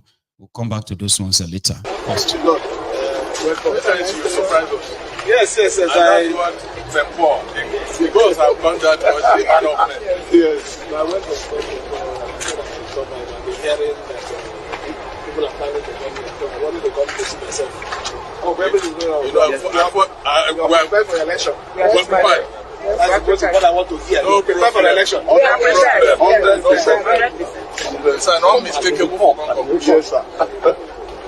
All right. Thank you for your support. What is important to me is that Rivers State has to live life. It doesn't belong to anybody. I don't care who nominated you, but do the right thing. That's what is important to me. Because if we make a mistake today, it's going to live with us forever. So, I thought they told me here, nobody has a right. This is Rivers State Independent Electoral Commission. It belongs to Rivers State, and I'm the governor. Yes. I'm the chairman. So if there's anything, let me know. I will come here myself. If any judge, no matter how pleasing, to this man that is not authorized, just let me know. Thank you. Thank you. See, all for Saturday. The militants were out too. You heard us Abuja yesterday, right? Or I have a longer version of his own statement. I'll share that with you. Here. In one of their at one of their campaigns, getting ready for Saturday. General Abuja, when they declare wanted, so they support him. And I hear what in Dr. Mighty talk. Say, we care if we do you wrong. Sorry, we know they're perfect. Now you give us sin and no going back. The last bus stop is sin. That's why Doctor said, if we do you wrong, sorry. You don't go continue to control us. They press us like remote. We know they're perfect. Leave sin for us. Now me be the equal one. The Ognibo one of Niger Delta. I deal with sin 100%. No bribe, they shake out. No bribe. Bribe don't try come, but you know go fish shake out. Make I tell you one story. You know why they use pidgin? So even though who no break pencil, go hear me. Even though who no break biro, go do it, hear me. Make una see. You see sin, it go there 1 year, 2 years, 3 years, 4 years. The other one again will start another 5 years, 6 years, 7 years, 8 years. Unless Nasi say he no one go again. I happy say he say no get Martin go go. He like him, he no like him, he go there. Sin, now our blood. Now we can carry sin give us. Because sin tell us say enough is what? Enough. How you gonna press me like remote? Ping pong, ping pong. Even girlfriend where you get if you control him like that. Wife where you get if you control him.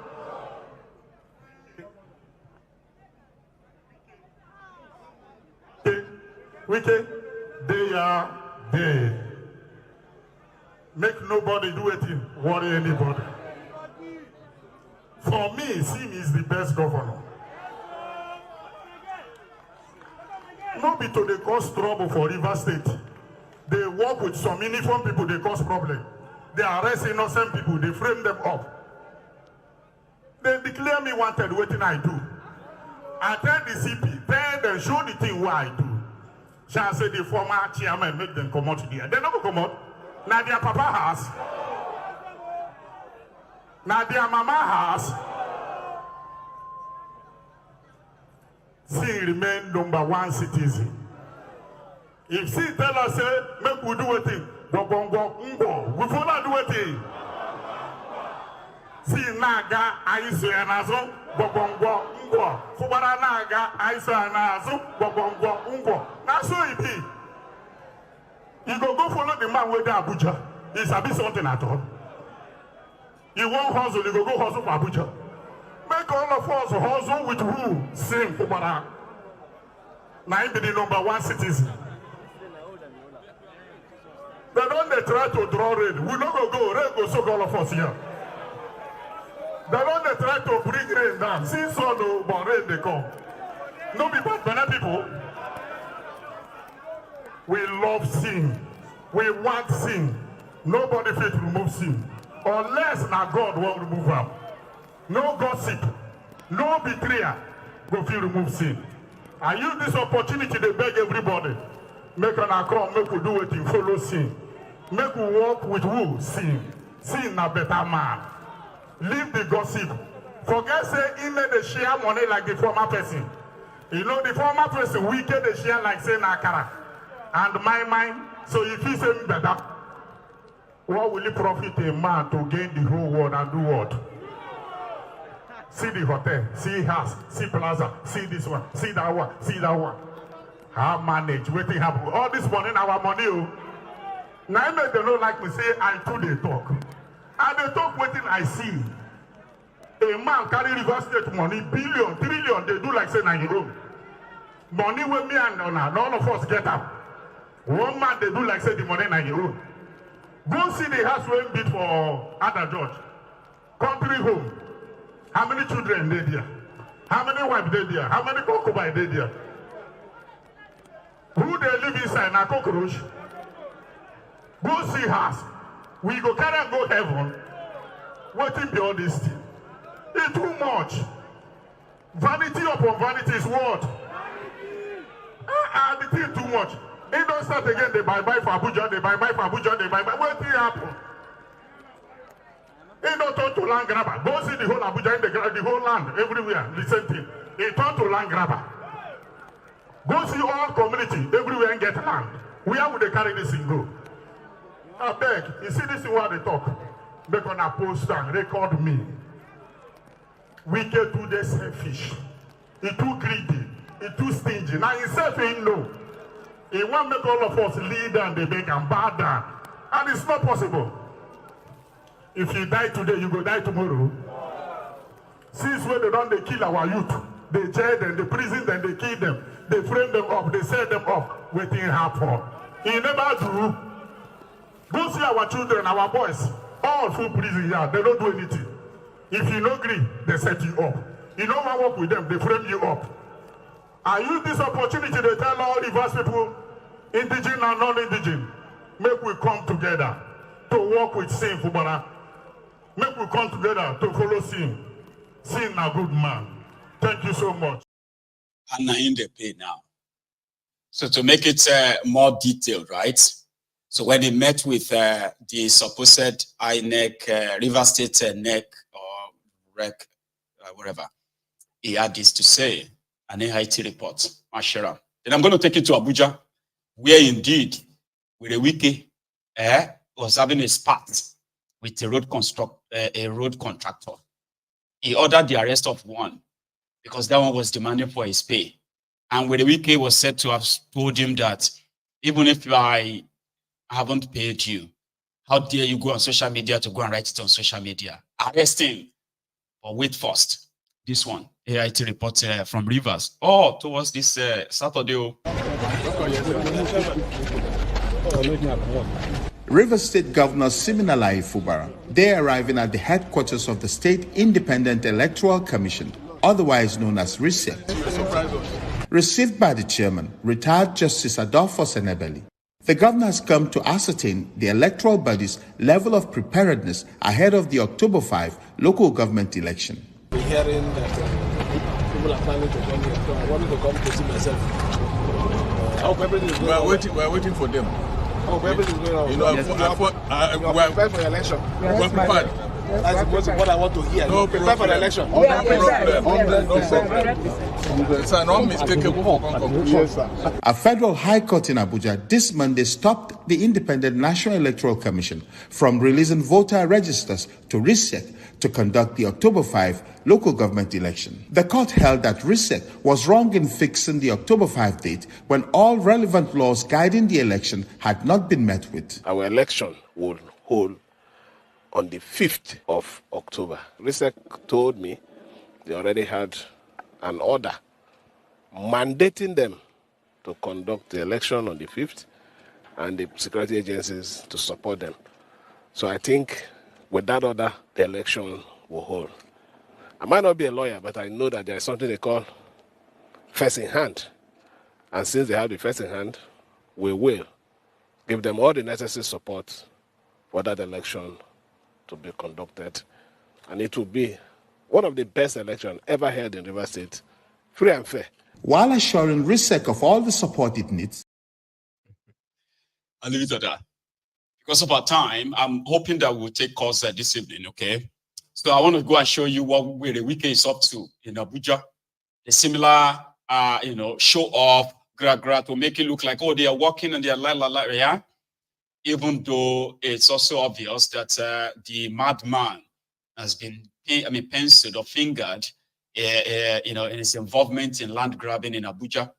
But hey, they are building roads, which is their forte, right? Now, this is a long watch, okay? Just kind of like enjoy it.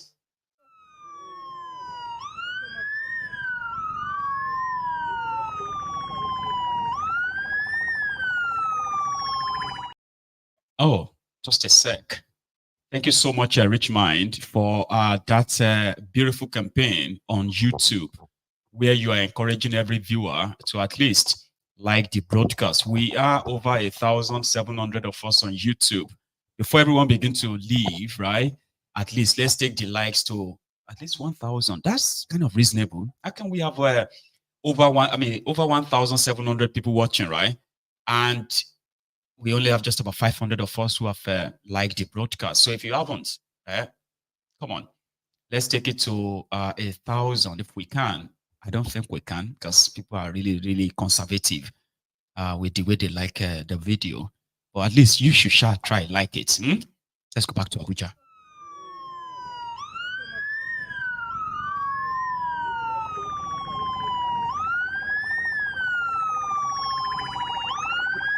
I ain't going to receive it. I go receive it. I didn't go there. I don't go to it.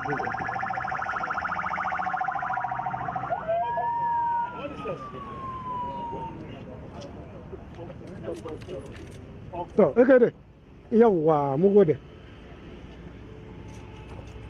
Ross, can we? I make you don't come down. Make you just come down. Desmond, I beg take side, please. Victor, have fun.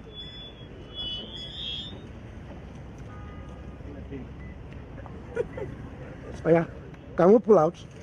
Yes. Okay. Oh yeah. All right. So this is unfair. You just did this thing because you know I was coming here.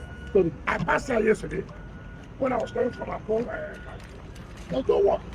And that's why I said, come and leave me, let me know where this road is passing. And you are telling me that they've done 70% of the work. Where is 70% of the work done? Yes, well, we have paid over 80%. I saw one bridge there. Works are done. It's not correct. Yes, sir. It's not correct.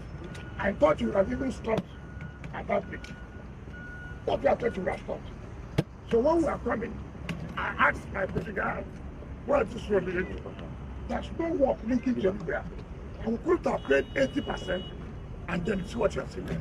I would have said that. And you told me like, you think I don't come around here? There's no way you can tell me this thing started this morning. But I was there yesterday, there was no one machine here, not one. Where I saw machine was when I get into plaza. Where you have rock. Rock plaza. Yes. That's why you should know I know. So why did you tell me that they have done 70% of the work? Show me where 70%. Let us drive now. Hold on. Let's drive down. Down. Let's see any work where anybody can say 70% or even 50%. The time I went there, and I want to see that section, what's the job done, and where is it done. Because yesterday, when I was coming up from my boat, and I saw where the plots, whether it was because of accident or what. So I didn't see any leak. So I want to see the leak of that road, where it's headed to. I don't want to see all this drawing. Okay, sir. Show me.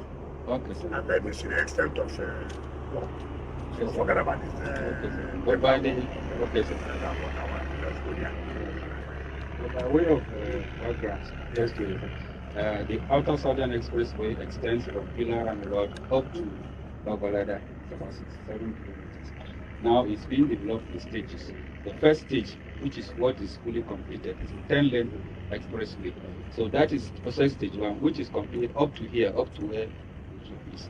Now process stage 2 starts from there up to Wasa, 15 kilometers. But the development currently is not the full 10 lane. The old service carriageway have been developed, which is being used now, and the new right-hand side, left-hand side service carriage is what is being developed from here up to Wasa, 15 kilometers. So the two roads will lead right to Wasa by the time the two current projects are completed. Now, along the line, there's a new one that we included, which they said that without that, it should not take off the traffic. Okay, sir. Okay,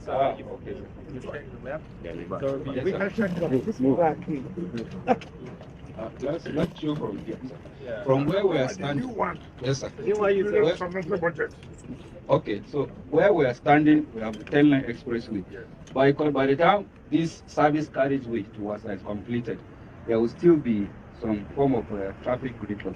Because as we see even here, this narrows into a single from 10 lanes or 6 lanes on this side to narrow into 2 lanes. So it brings some congestion. So when the main carriageway from here is extended right to either Ring Road 2 or up to Wasa, that will now resolve the traffic, because in between there will be interchanges. For example, at Latipodia Junction, there will be one interchange.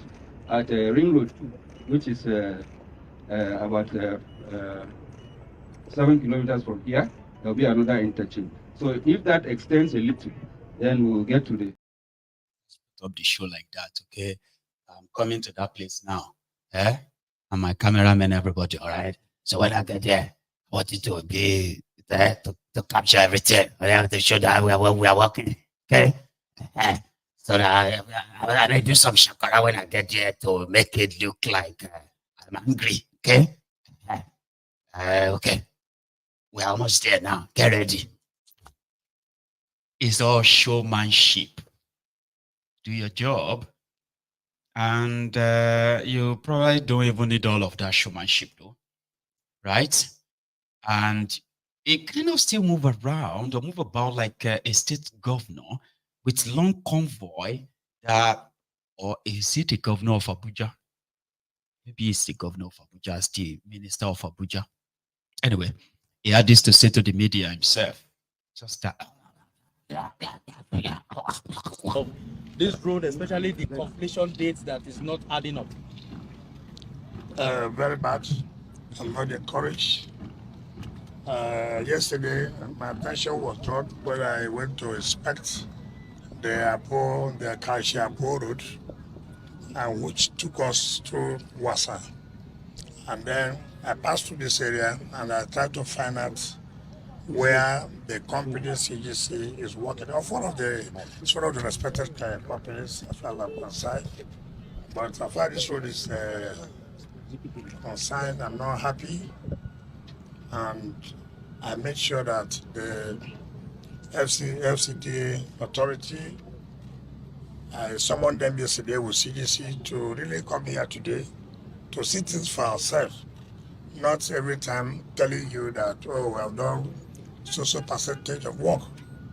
There are no equipment here as at yesterday when I came. But I believe because I said I was coming here today, they have mobilized equipment. And these are things I would not accept. We have paid over 80% of this contract. And the job, as far as I'm concerned, they've not done about 50%, even though the director of engineering services told the lies. And I'm not going to accept that. And I have told you to sit down with CGC and bring up the work plan. And CGC has told us that they are going to finish this project by May. Well, let them go down and commit themselves and tell us by May they are going to hand over this project. That's the only way I'm going to accept it. And you know that this road is very, very important. Very, very important. And if this road is completed, of course, it will help to reduce the traffic congestion. I look at the economic activities. Look at what's going on here. So it's one of those things we believe that it's routine for us to move from one side to the other and not to sit in the office for you to be reading reports on papers. So this is where we are. Honorable Minister, we are specific from the beginning that you will make money available and they should do their part. What will you be telling non-performing contractors in other areas you have awarded and FCT residents are looking forward to completion dates? Let me tell you something. It is so easier for them to be awarding billions and billions for road construction, okay? Because that's the easiest way of looting. So to say, if you hear the amount they pay for the construction of a kilometer of road, you will scream, all right? But you will never see them have the same commitment in building building schools, in building and equipping schools, building medical centers, hospitals and equipping them, or building power stations and making them work, or even building the people, human capital, or human development, so to say. No. Right? So that you will see them award their billions and billions and billions and billions for road construction that would never really be completed per se. And if they ever get to be completed, you will weep when you hear how much they actually construct these roads. It's the easiest way of money laundering, siphoning money, looting the money and the rest of that, while the people who are supposed to ply the roads, right, remain uneducated, miseducated, and on like that. It's a Nigerian thing. Nigerian politicians say things. But in the balance of that place, right, investing in their people is the last of their plan. They don't even have a clue of how to invest in their people. No? How about the people themselves? They have no idea what it means to be invested in. Like what your government is actually putting investment in infrastructures that actually impact you directly.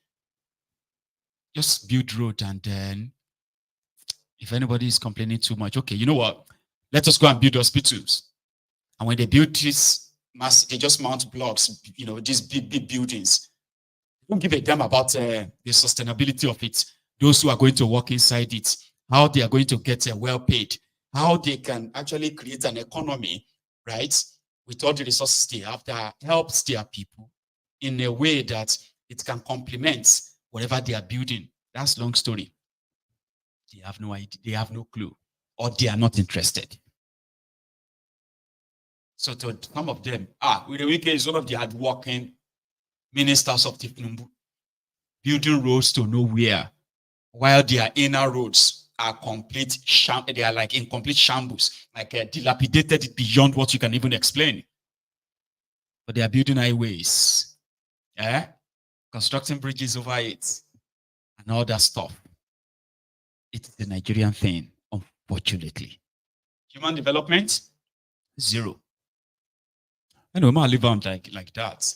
I believe that the people of this community, AK community in Edu local government area of Enugu, like many times I've seen them protested, not just this particular community, many other communities in Enugu, especially the border towns or border communities in Enugu state who have come under different attacks of the Fulani terrorists. Here is one that is so recent. They have been kidnapped, they have been raped, and this is a protest led by women who are mostly the victims. On their way to the market, on their way to their farms, they've become victims of the Fulani terrorists. That seems not to be going away.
as we continue to help amplify the voices of, the voiceless communities, where they are supposed to the government and politicians continue to look the other way, and in most cases trying to pacify the terrorists and their sponsor to look good to them by ignoring the cries of their people. It's everywhere.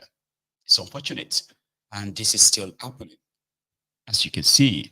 And no wonder, no matter how much they try to blackmail those who are really fighting for the people, especially the IPOB, you say, here, the children won't forget their own folklore hero, Nnamdi Kanu.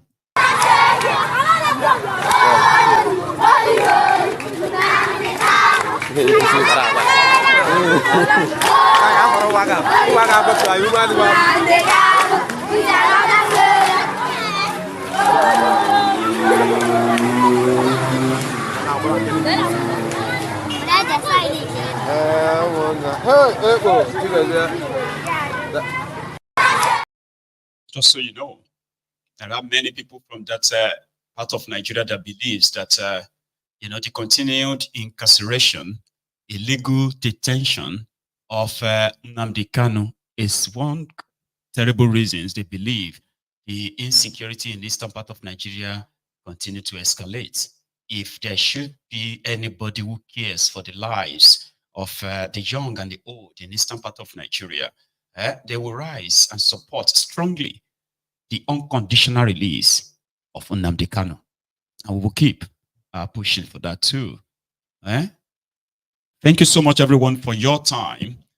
We should be taking calls this evening, and it will be your turn. I don't know if the line is probably going to do that or allow us to do that this evening. Okay, but I'm going to keep it opened.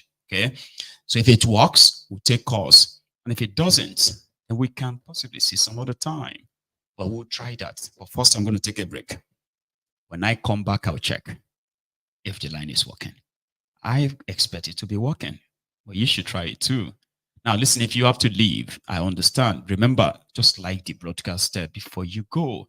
But if you still want to enjoy the last segment of the program this evening, it's either you call in or you wait or stay back to enjoy that part too, right? I will be back, everyone.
Thank you, everyone. Let's check. It's the line is still pretty much open, but there's something I need to put us on notice of. Okay, there is a lady, a very strong young woman, who became the victim of human trafficking. You know, where people always are looking to have, you know, an opportunity where they are offered a greener pasture on the other side. Especially the main targets are the poor from the rural communities in Nigeria, where human traffickers always target them, promise them a lot of goodies if they are willing to travel abroad. And they ended up being trafficked, sexually trafficked, and then sexually abused, sold as slaves. A lady, a young woman who has been through it all, has been sharing her own experience. She survived it enough that she's now using her own experience to teach other young people, not just women, young people from our community, as well as across Nigeria, where she wrote a book. She's just written a book. And this book, she wants to give to as many young people as possible, especially those in the secondary schools, to tell them that, listen, there's nothing bad in trying to want to have a better life outside your enclave or your community. But it's ideal to understand that if you want to do that, you do it rightly, okay? Do not fall prey of human traffickers. It is one horrible crime that the world has come to know. And they said it is a multi-billion dollars industry where vulnerable people are being targeted and then trafficked out of Nigeria. This lady has just written a book, and I'm going to do a short fundraiser to support her on this platform, and I'm going to need your help, okay? My intention is to first share a story. And I'm also trying to put together a package where if I could bring her up here to share a story. The African Wahala, our own, has done a tremendous job in bringing a story to light. And, you know, getting a message or a book to some of these supposed young, vulnerable people in our society, not just from the Jebu area where she is from, but across the western region of Nigeria and possibly beyond.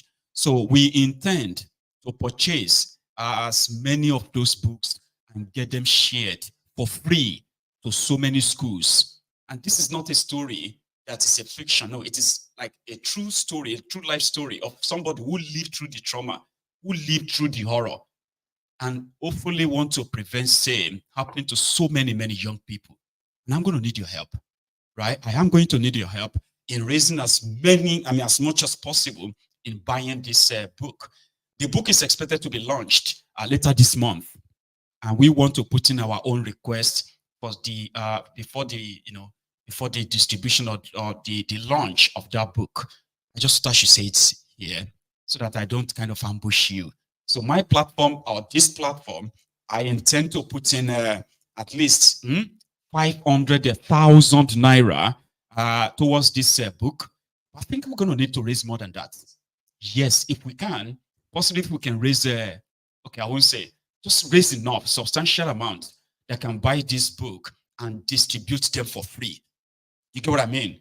Like, I have been told a copy is 4,000 naira, okay? So if 100 of that book is 400,000 naira, then maybe 420 of that book would be like a 480,000 naira. I mean, sorry, 120 of that book would be like a 480,000 naira. I'm looking at us probably buying up to 2 million or 3 million naira of that book. I'm going to need your help. Okay. So please have this at the back of your mind. I am still putting the whole thing together to see how we're going to go about it. All right. Because the intention is, I don't want us to buy the book and then I'll be looking for who to give. No, we can just buy from the producer, right? And then I give them list of schools that we want these books be shared, especially to the girl child. You know, the girls from our schools, which are mostly the vulnerable ones targeted, to be sexually transported that way, okay? And it's happening at, okay. I hope you shall get what I'm trying to get at, Abby. We would need to do our little best, our little bit, to see if we can save just more than one life from falling prey to the hand of these human traffickers. So here we have our first caller. It's a Jefferson. Hello. Hello. Can you hear me? Yes, I can. Can you? Oh, yes, I can. How are you doing, man? I am very well, sir. Yourself? In fact, I am doing great. I hope you had a wonderful day. Well, and thank you. I did. Thank you very much. Yeah. All right. No, that's great. So this caption is kind of very, very intriguing.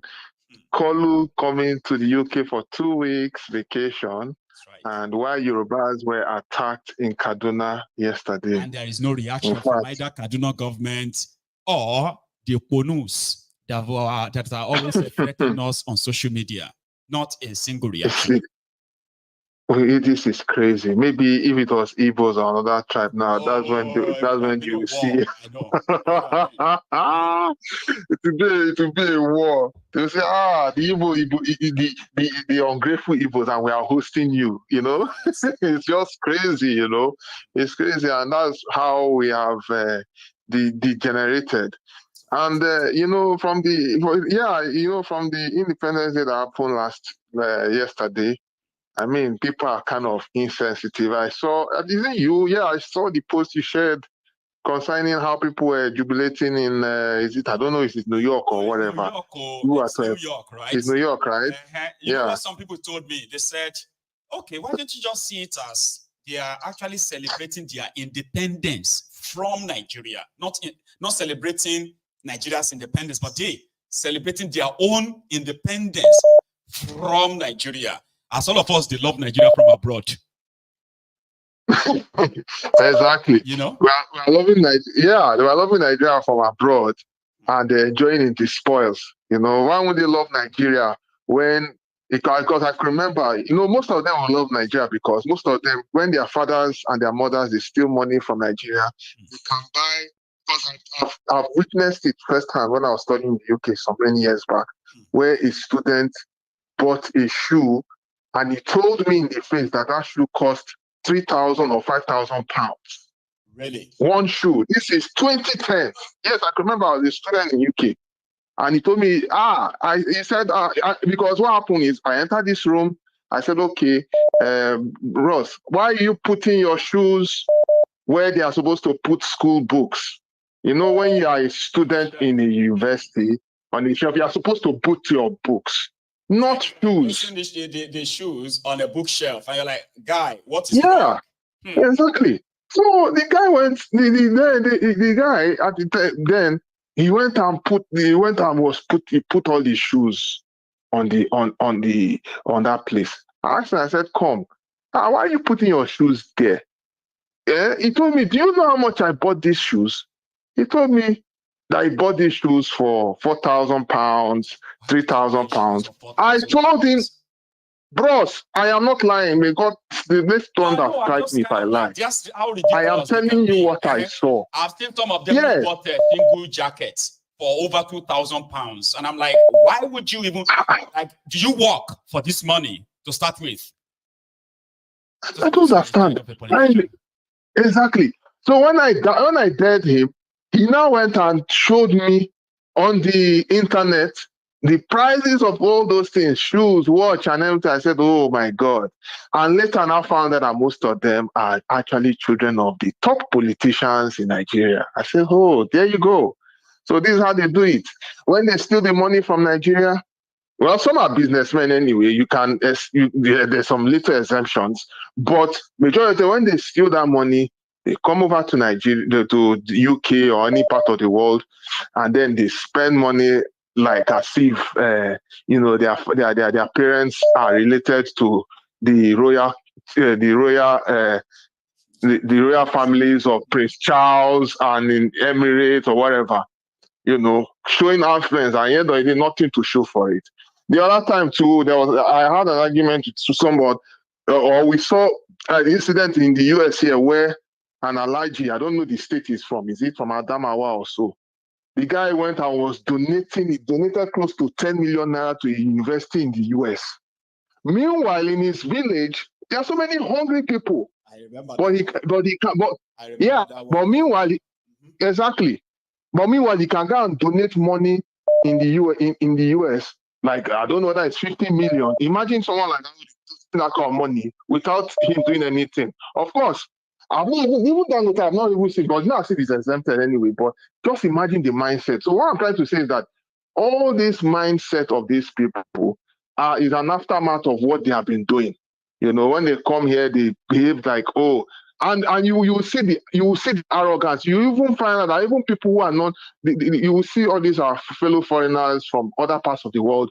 When they hear from Nigeria, and you hear the stories they tell you about other Nigerians. Oh, where they say, oh, I met a general, nice guy. I met this nice. I say, oh, right, how nice are they really?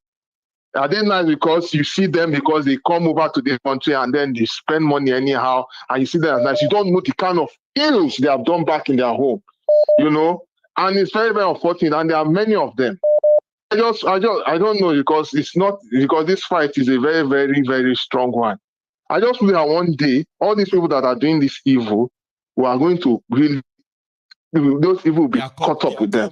One way or the other. People will understand that the damages they are actually doing, instead of envying them, right?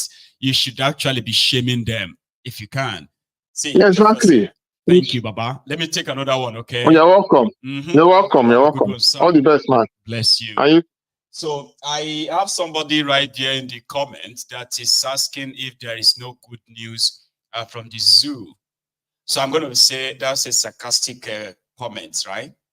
Because I would have jumped at you if you didn't put the zoo in that comment. So that simply means that you yourself, you are not really expecting anything contrary to what you have heard so far.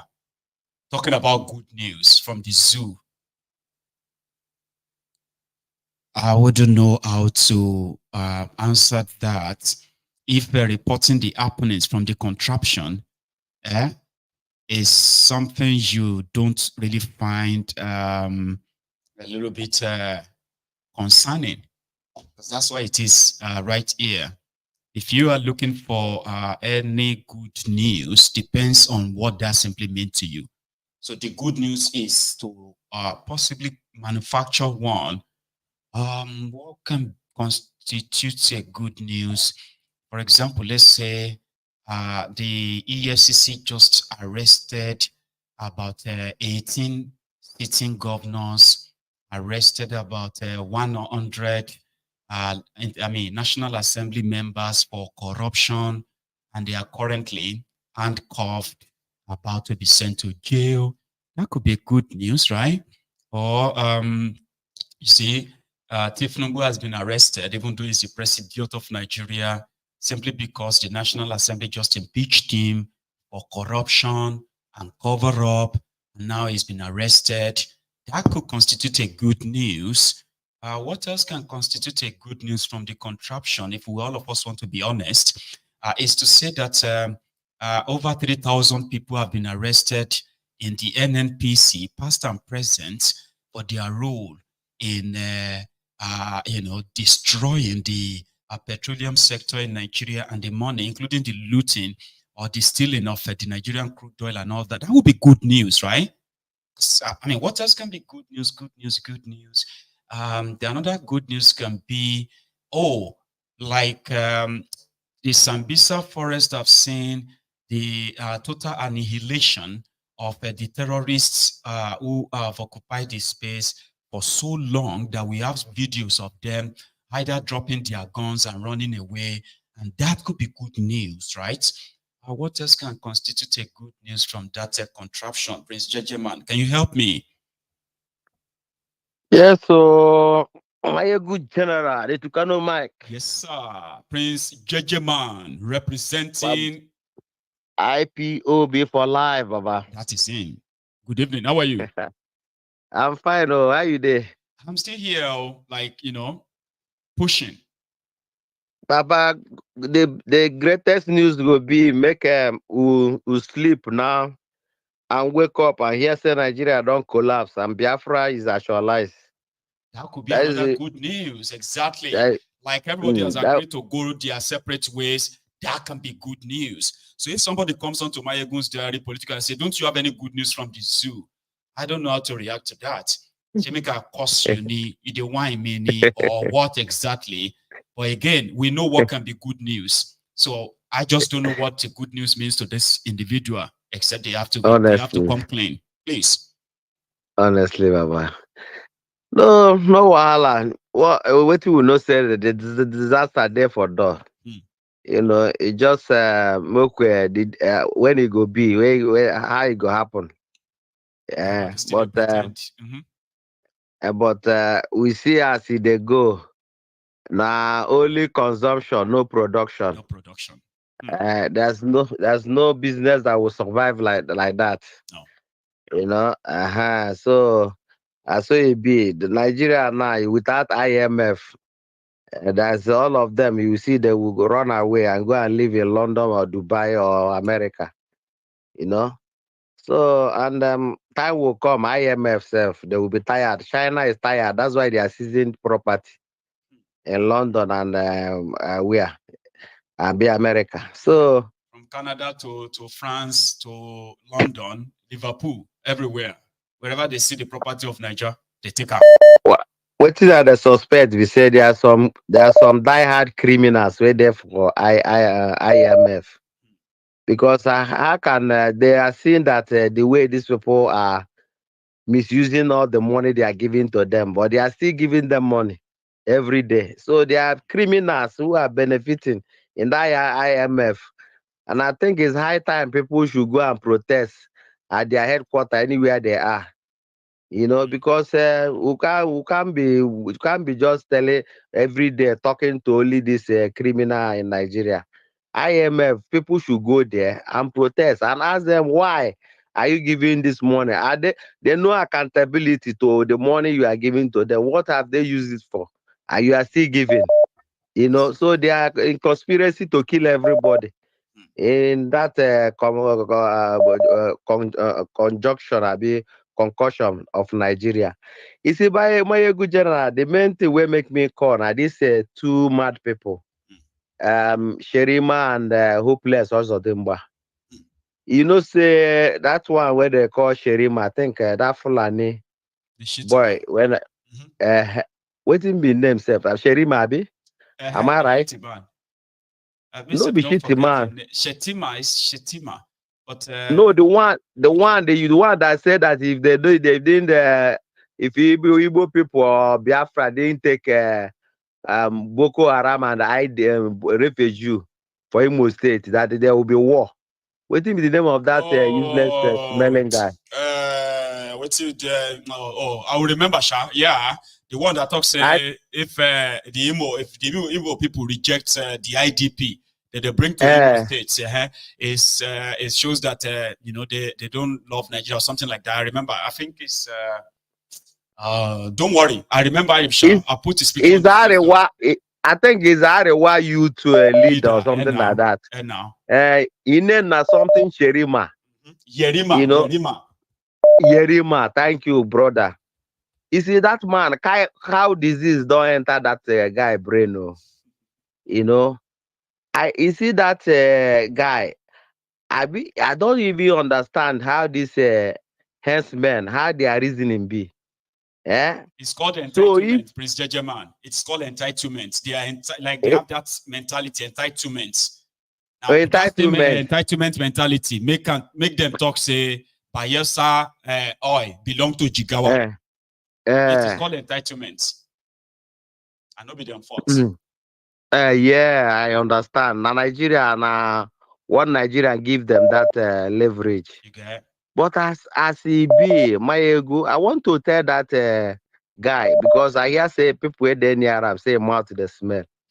You know, that's why I hear. You know, and I believe them because for that guy to come out and be telling Biafrans if you don't, because you know in UK, in America, in Germany, when they accepted all these refugees from Syria, that Saudi Arabia will be their brother rejected. United Arab Emirates rejected because they know who they are. They know that all those terrorists must follow them to enter their space. They rejected. But UK, being that, they are democratic country, accepted them. And they started to, when they came in, they started to attack. If not that they begin to, follow them up. Both in Germany, it's always happened. The difference of attack, even America. This is what they want to bring into our land. They want to join Boko Haram, ISIS, and they swap to come down with the mess They are not bringing seaports, international airports, but they want to bring IDP training center to Eastern Nigeria. Like, does that even make any sense? Can you imagine? And this and can you imagine? And this smelly thing will come out from forest, come open a mouth because Nigeria give them microphone to the talk. Then hopeless also Demba. That one, I don't know the kind of madness where they worry that man. If they talk the one say didn't way be far away, match shit, he go carry that shit leg enter soup. Yes, that is the hopeless, useless, smelling mouth where they talk. He think go fight war. You see the way they deceive the Benue, deceive the people of Nigeria to fight 1967 war. Go one night, don't run away. And they are killing his people. He's not in London, cooling off. Even the dead Buhari impostor they are using him to deceive Nigeria that Buhari still there alive, but they no put her inside the case list of against Nnamdi Kanu. My ego, you see, I want to tell hopeless also Demba that this is Ruga agenda because they collected 6 billion naira from Buhari to establish all these terrorists that they brought in to fight Jonathan, to kick Jonathan out of power. And Jonathan saw all this thing and left power for him to use that power, and he useless that power. Coward though, that one remain a coward though.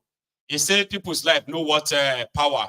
How many people they don't kill now since they get the power? People we no want me then kill.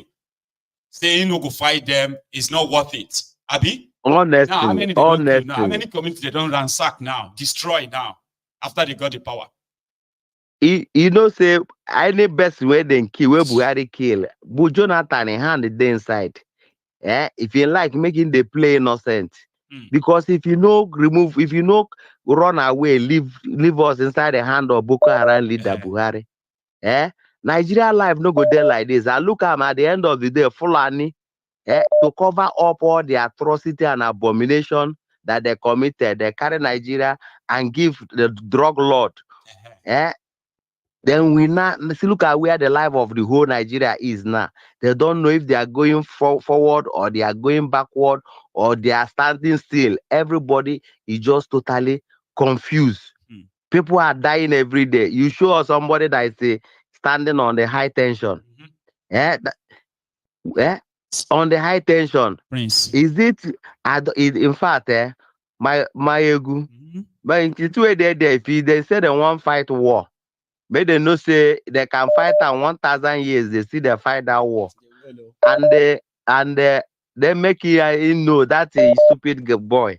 Make him know say this time around Britain, Russia don't go come help him. So now I go fight that. I go fight the war alone. Thank you very much, for stopping by. Respect, Let me take Baba. another one. God bless you. And you too. Thank you for the good work you are doing. Thank you for being there as well. I have another caller on the line. Here we go. Hello there. Hello there, my Ogun General. That good afternoon. Is Prince Adewale Mebude, our one and only, the African Wahala. How are you, sir? I'm good. I'm doing very well, sir. Great. Thank you so much. Yes, sir. Thank you so much for calling in, by the way. Yeah, you have the floor. Yeah, I wanted to talk about these so-called elites.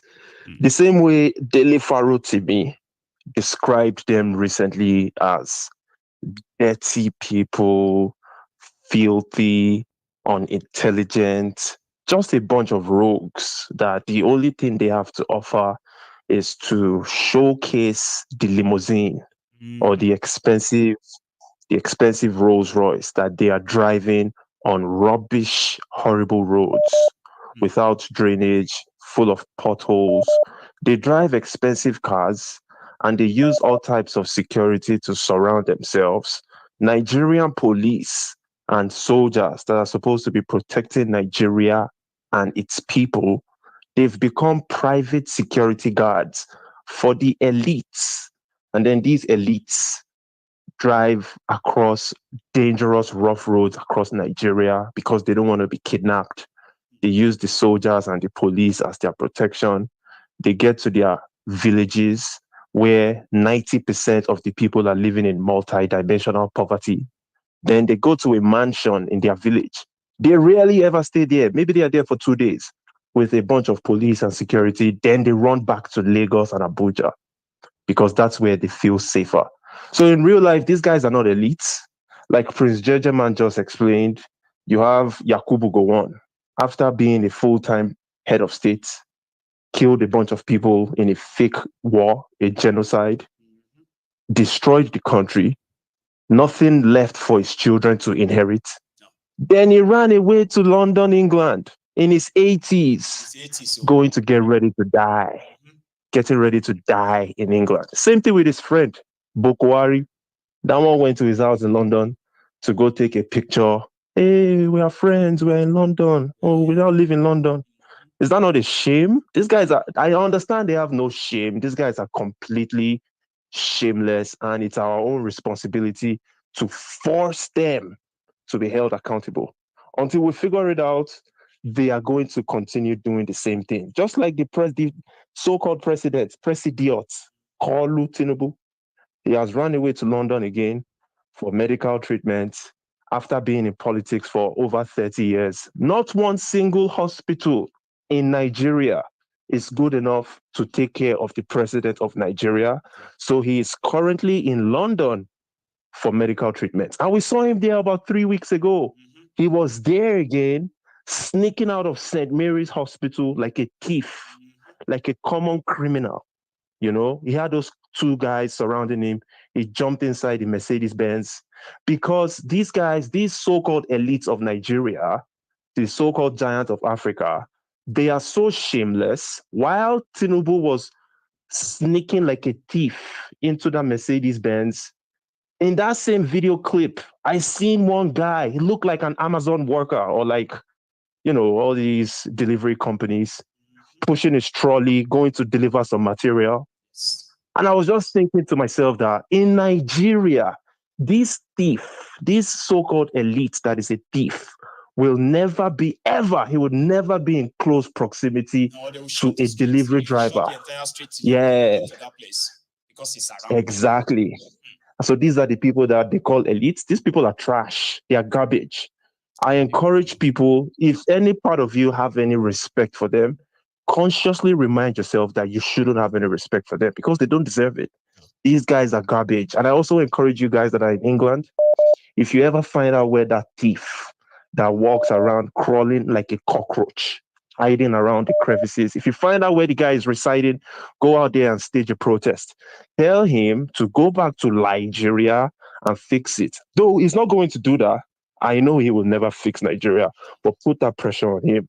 That's why I called it, just to encourage the people, put pressure on all these thieves and never have any respect for them. They do not deserve any, by the way. They are not men of honor. Yes, sir. They are men, I mean, they are dishonorable men and women. So dear they are, Baba. Thank you. The African Wahala. Here is our emoji. Here. Hello. Hello. Good evening, bro. How are you? I'm fine. And you? I'm very well. Oh, thanks for asking. Please. This evening, I just want to, because there's one video I saw on your page 3 days ago, 4 days ago, about Oputa panel. Right. Where that guy, the former Controller General of Custom, was lying, putting a living president. The mofo that wrote a book and called Ademoyega Igbo. And until somebody was pointing that out for him, like, Ademoyega here is Igbo. Why would he say, and now started pretending like, okay, is it not Igbo? You stated that it's Igbo. Like, That's how they. That's what they did to us. You know, before you continue, right? That reminds me. Somebody said, if all of us will be honest, and you want to kind of remember how our parents, this is not for you because I'm not Igbo. I don't know how they kind of raise some of you, but as a Yoruba, you will see how they indoctrinated a lot of us. That you will see those people today that will tell you that they hate the Igbos today. They actually have no any personal experience with the Igbos at all, other than what their uncles, their parents told them. For example, the Igbos don't have respect. They don't prostrate to greet their parents. The Igbos use leg to wake their parent up. They kick their parent like that. Igbos always want to take over your property. Now, I have no horrible or bad experience with any Igbo. But you now realize that these are the kind of things they pass on. Those who told us that their own parent and uncle pass it to them. Now, if you look at their own parent and uncle that pass it to them, they never had any experience with the Igbos. Their own parent and uncle told them. And that's how they indoctrinate every generation in Yoruba land like that. And if you look at those, ask them, did you have any bad experience with the Igbos? No, they don't. My mother told me. No. Their mother, our own mother told her. You see? This is why I want to take you back on that picture. Because when you go back to that picture, you will still see that's their Southern of Sokoto character here.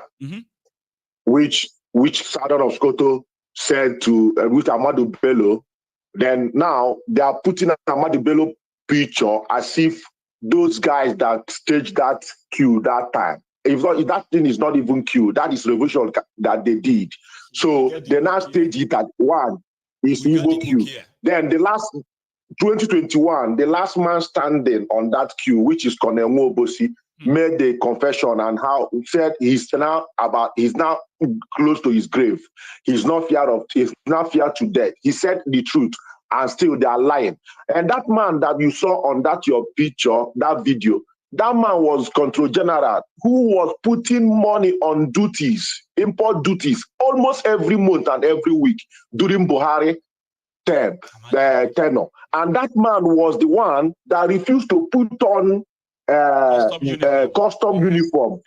That is entitlement mentality. When you go to Edmond Obilo's page, there's one Yoruba guy he interviewed. The man said exactly everything about that queue, which they are lying to us today. For you to know that even the issue, they are still lying till today. Like African Wahala said, they are not elites.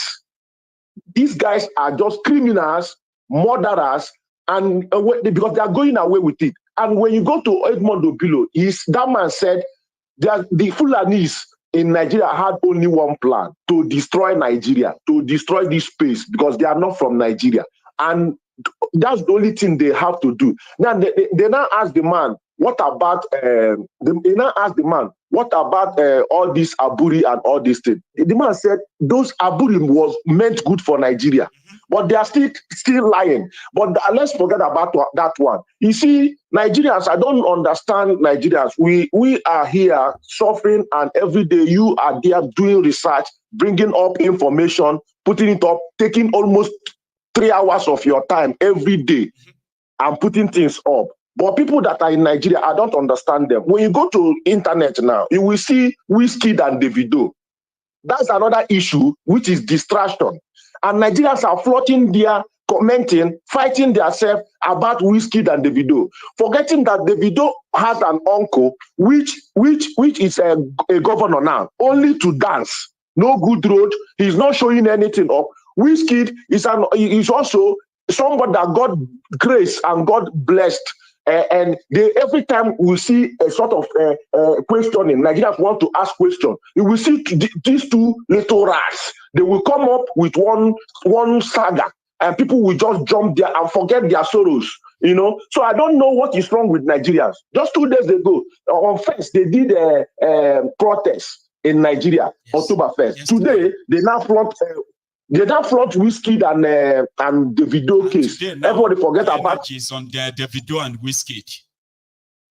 You see, so these guys are not yet ready. So I will not tell you not to stop. But for me, when I see all those things, I'm getting frustrated and tired of it. So, man, thank you so much for bringing this up like this. We keep on saying that. We keep on talking. We keep on showing this on their face till hunger catch them very well. Because then they will the not only thing take we've decisions. got before all of us are silenced and gone. At least posterity will judge all of us. Okay, so that's why I said that what I do is a thankless one. Anybody that is doing what I do and expected to be a superstar or expecting people to actually love you or talk good about you, you don't have an idea. You have no clue of what you are doing.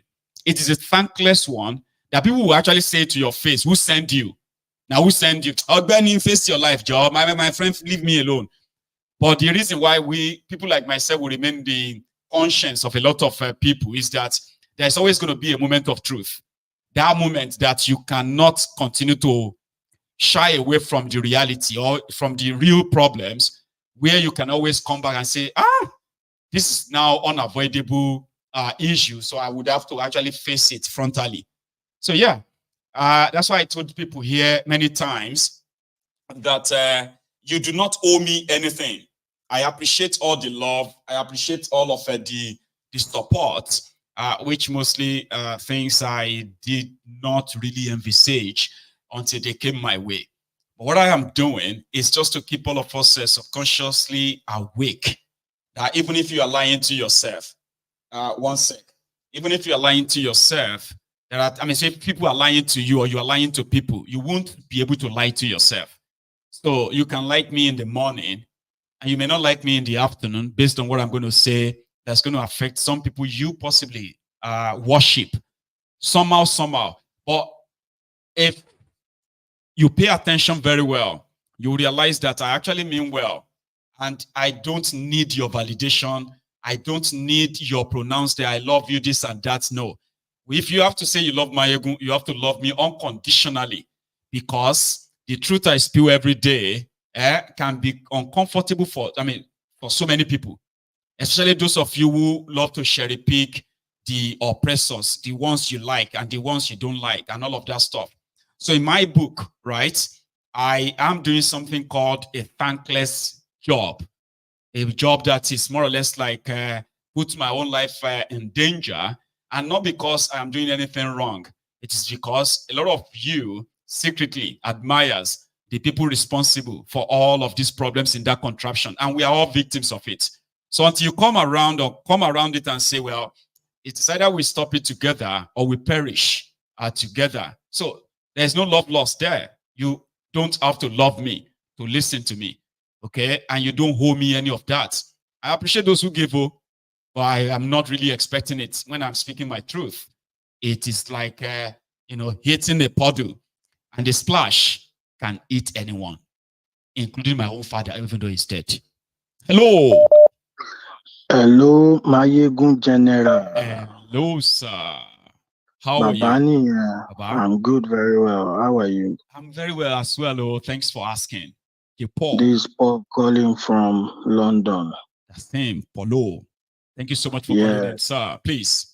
Thank you, Mayegun. First of all, I want to say a very, very big thank you for your good work.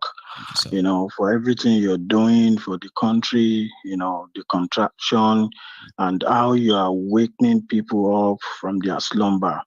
Amen. And, I thank you so much, and I pray that God will keep strengthening you. God will keep protecting you, guiding you, and God will supply you with a lot of wisdom, to move around, to do everything you're doing for the country and for the people. And God will guide you and protect your family too as well. Amen. I thank you very, very much, Mayegun. You're doing a great work. Since I've been listening to you many years ago, I've been sending your videos to a lot of people in Nigeria. They've actually, cut them off from the war space by not providing enough internet for the people. Me myself, on a daily basis, today I still send internet data to a lot of people in Nigeria. They've made it a very big thing. Every day I buy data for people. I thank God that my bank account, my application, my GT app, I can still use it. The last time I went to Nigeria, I was able to get it done. So I've been trying to log in and be sending data so that people can watch my Egun from Nigeria.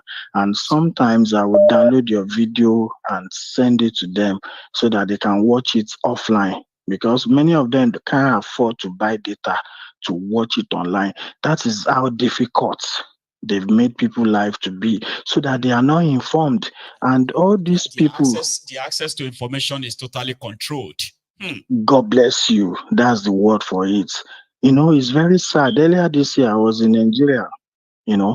I saw a lot of things. I was amazed. People are really suffering in that contraption.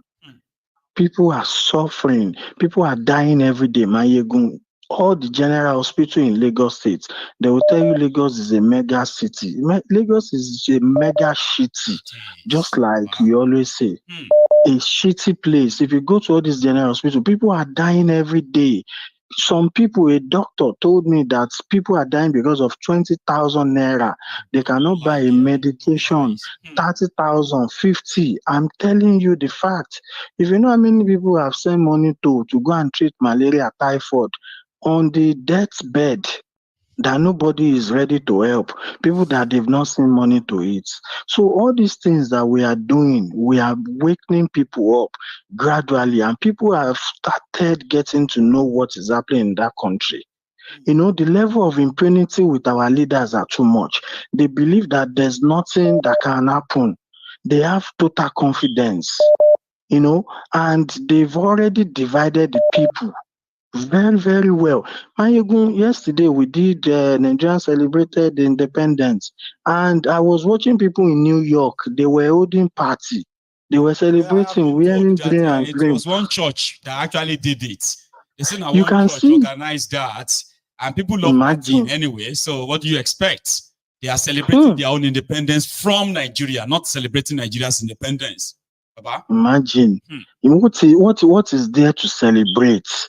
Mayegun, if you go to Nigeria, you will cry. A few days ago, someone called on your program now. One of your that said he went to Nigeria, went to Ogun State, he went to Ondo, that Ikorodu, that he were telling you that that road is bad. You showed us that road recently now, Mayegun. Baba? All those Imota, all those sides, all those places, a lot of people have land there. They bought land. There are no people. They cannot go there. The road is bad. That place, Fulani, all those bushes, you see, Mayegun, Fulani may have taken over everywhere. They kidnap on a daily basis. I have people living in Ikorodu. If they start telling you story, Mayegun, they will be on the phone for 2 hours. I will be the one cutting them off. What their eyes is seeing on a daily basis. You understand? So all these people, all these leaders, they've finally divided us. Look at people in New York yesterday. Say, I feel I just wish I had some kind of power to just flog all of them away from that rubbish they were celebrating. They are celebrating madness. They are celebrating impunity, corruption, celebrating all sorts of, craziness. I just thank God that you started waking people up. Look at they did a protest yesterday. Showore. I watch everything. I was on your program. Since morning I dedicated my time. Even as I was at work, I was trying to go on computer, going on my phone, going to the toilet to watch everything, to follow up. Yes. Exactly.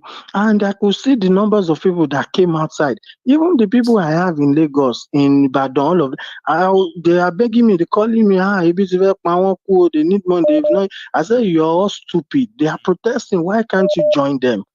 When I was in Nigeria back in the days, I lead protests. I was a student in the university, one of the state university. I lead protests. I work with all these politicians. I know them. They've used us. They've dumped us. I know a lot of people, Mayegun, that all these politicians have used. All our friends. Some of them have died. No direction, no purpose in life, or no nothing at all. Anymore. At all. All these politicians are very wicked set of people. You cannot mix with their friends. You cannot mix with their family. If they are doing party, they won't call you. No. Even though you are invited, your own place will be far away, maybe like 1 kilometer. Yes. Yes. Because they don't believe that you are capable of being among the, good people, clean people. They believe you are dirty. So they will just try and just move you away.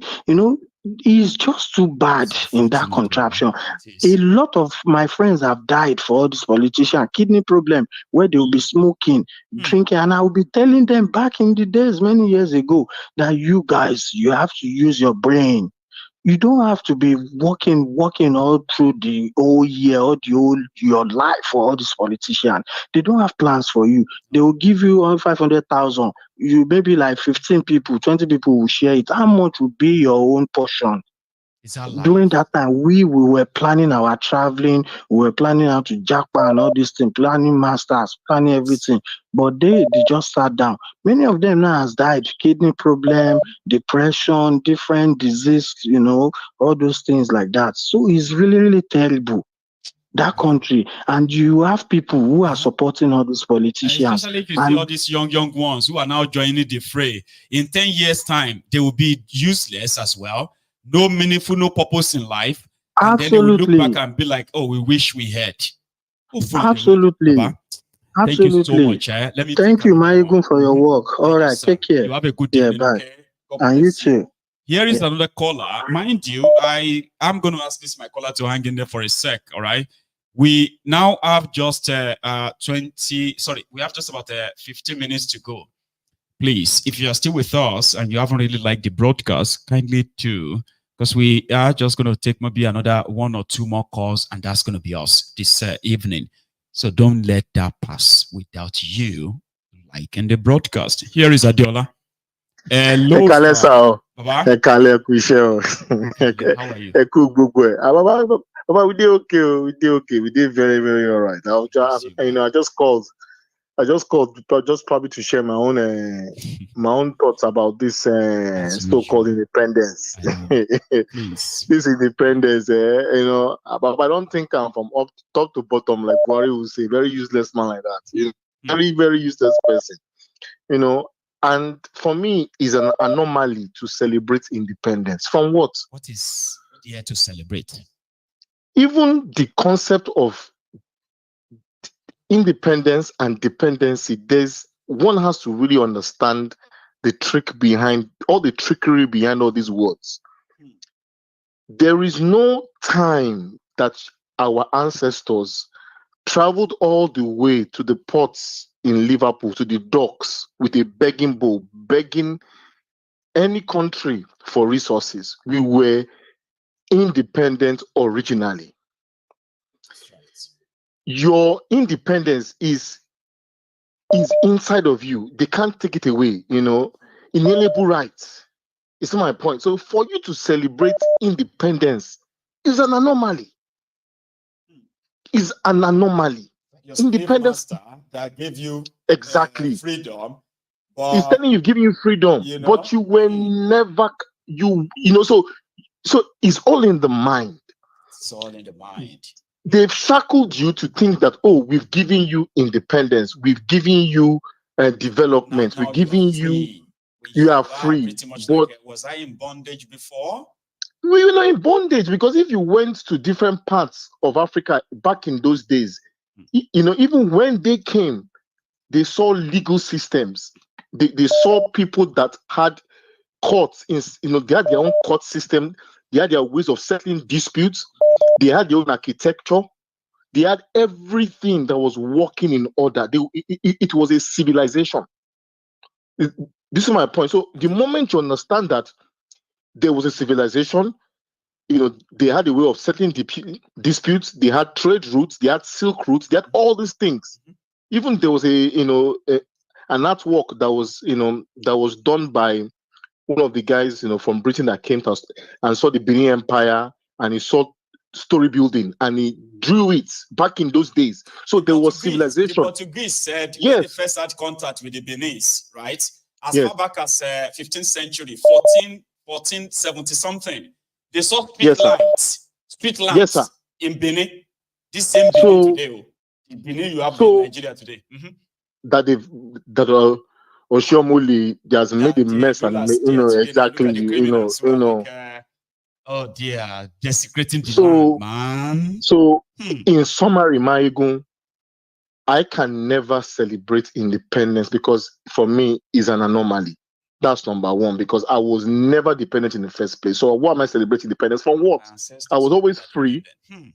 We had a legal system. We were independent. So anyone celebrating independence must be the Western society, not us. So it's the other way around. So is all warped. Is all. I'm sorry, but Michael, is a warped way of thinking.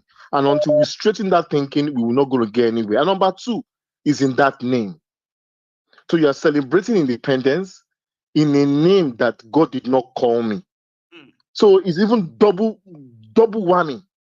I'm celebrating independence that I should not be celebrating, and I'm celebrating independence in a contraption, in a name that wasn't given to me.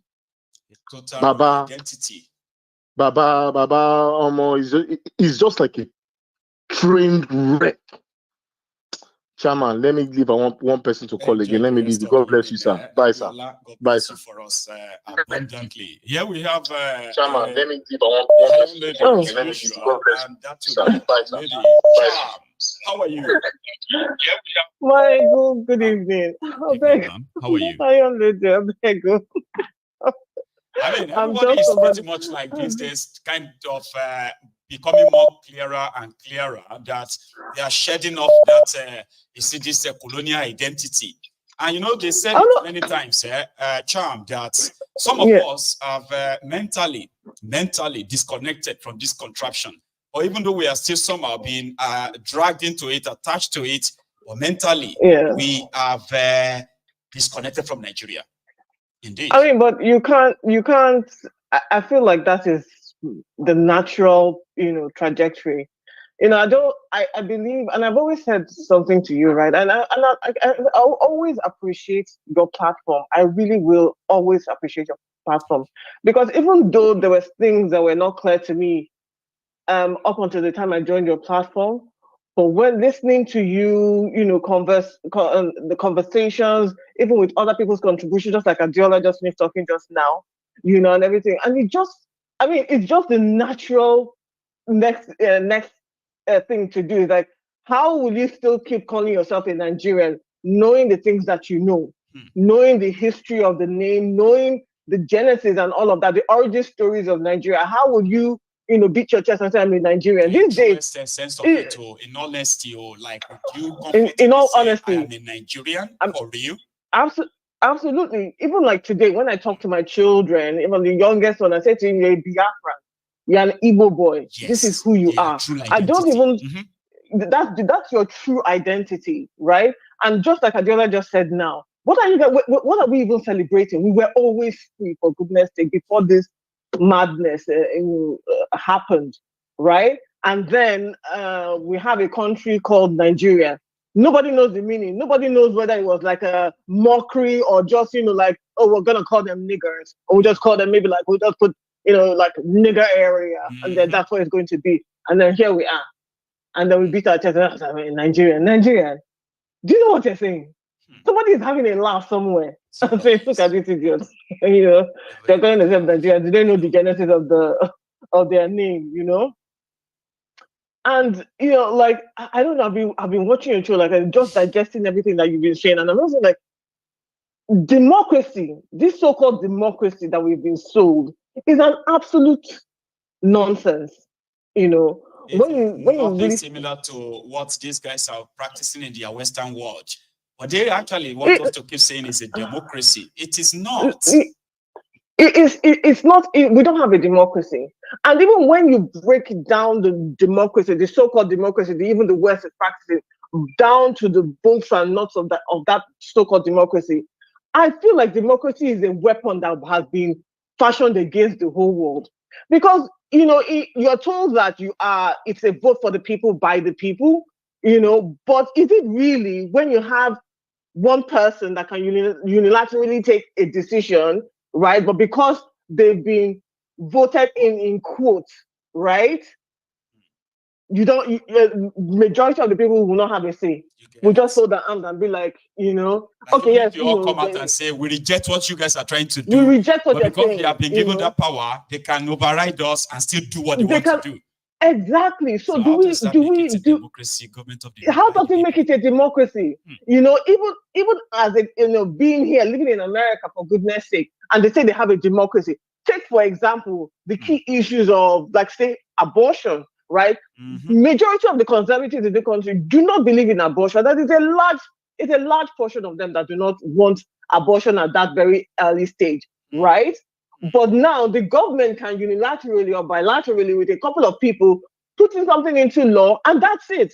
And everybody has to toe the line. So is that really a democracy when now you have influenced my lifestyle, my choices, my beliefs by, you know, that one single law, right? So I feel like, again, democracy is a weapon that has been fashioned against us. It doesn't work for anybody, and most particularly for us here in Africa. There are things that we always believed. We always believed in family. We always believed in the sanctity of life, right? Like now, we are community people. We are people that just believe that you know, a community that stays together, grows together, and grows together. You know, it is not what they are forcing on us, other than just, you know. You know, so there's so many things, and I really credit your platform for actually making me start to really think critically about the world that we live in, the things that we're doing, and, you know, just how we are. Whether or not we already know that we have criminals as leaders. In fact, ruiners. They're not even leaders. They're just ruiners, right? And I think the problem we have now is just how to get them out of there. Just remove them from the country, right?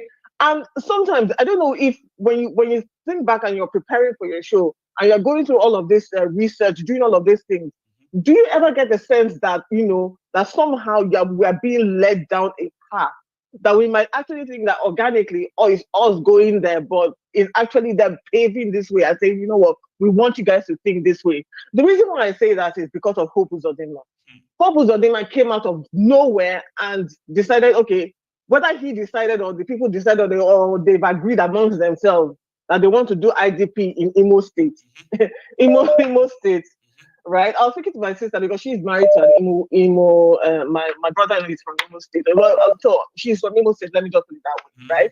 And they're saying, she was talking to me, saying that the myriad of problems that Imo has, you now want to introduce IDP on top of it, right? Did you see my program yesterday when I said, do these guys actually connect with their people?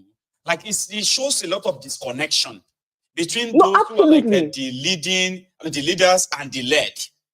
And if they say, if you don't agree, they just bring in the military or bring some force to force you or bring some force, and that's the end, and force the people to accept it. I absolutely agree with you on that point, that there's a massive disconnect. Imagine THIEFNUBU talking about some kind of progress in code, and I'm like, are you joking me? What progress are you talking about? People are hungry, people are dying, people are choosing suicide, people are choosing to unalive themselves because of the current situation. It's a hopeless one. You know, if hopeless was a name, if hopeless was a place, Nigeria is it. It's a perfect example of where hopeless is, for goodness sake. And you are telling people that, you know, you are working hard for them. Yeah, all is going well. Let me not even start talking about the so-called churchpreneurs that we have up and down the whole place. The one that they are buying a limousine or whatever. And I'm like, in a country where people are hungry, Rolls Royce, they are still doing all of that. Insensitivity, charm. That's another thing about them as well. There is no empathy. There is no sympathy. There's so much disconnect between them and the people. Insensitivity. Yeah. And, you know, like what I was saying, that password, because they've been trying to drag the Igbos into something. And I feel like this particular one, if they do it, then they're going to get their wish. Because I don't know any Igbo person who is going to sit down and fold their arms and let, easy infiltration into the East, just like that. And if people think that this cannot happen, just look at Egypt. Let's take Egypt, for example. Today, Egypt, they don't know that, you know, originally that is a black nation. Nobody knows that today. Because the whole place is now Arabized. Exactly. And then turn it to Arab place. North Africa is never of Arab, but today, 200 years after, 300 years after, look at what the North Africa is today. Is filled with Arabs. Exactly. And in fact, if you try to even remind them that that is a black country. Yeah. They laugh at you because they're like, oh no, that's it's not. They actually believe that they were the ones who were the imagine the trick, right? When they are talking about the Middle East, in their map, in the map of Africa, right? You will see that it's Africa. Then when they are redrawing their map of the Middle East, they will take Tunisia, Morocco, Libya, Egypt. They will put them as part and parcel of the Middle East. How? How? This is an African. And so if people think that they cannot change the demographic of a place, right? They cannot change disturb the homogeneity of a place. Let us just only look at Egypt and say, okay, you know what, this is possible. And I know that Biafrans will not sit down for this. So it's almost as if they are trying to unsettle. I can guarantee. No, exactly. It almost seems as if they are trying to unsettle the southern region of Africa, of that entity called Nigeria, and I don't know why. That's why sometimes when we are reacting, sometimes you have to step back and ask yourself exactly what is going on here. Why do they need this? Why do they need Nigerians undereducated? Why do they need the region underdeveloped? Why do they need the southeast or the southwest or the south fighting each other? Why do they now need for the Igbo people to rise up? Because this is going to be a problem if this goes down. You and I know this, right? So it almost seems as if there is some kind of way, where they are leading you and pushing people to go to, and this really is really worrisome because it's almost as if, because now we know whatever is going on in the world, they are preparing for a world war. Okay, let no one be in denial. Sure. There's a preparation for a world war. So let us start thinking about that and how they plan to recoup all of their losses during this war is by an unstable Africa. Right? So this worries me a lot. Thank you very much for letting that out of your chest, right? I appreciate this. And then, thank you very much once again. We shall call it a night now for that. So I want to say a big thank you to the following people. Libobs, I got your coffee. You got me some cup of coffee. Same thing with your method too. And this, my man, Odabo. So to everyone else, right? Thank you so much for sharing or spending your evening with me and everyone else in the temple tonight. We shall have another one tomorrow, okay? And until then, please do not leave without paying your offering. Like the broadcast, it's the most important thing you have to do, among others. Enjoy the rest of your night, everyone.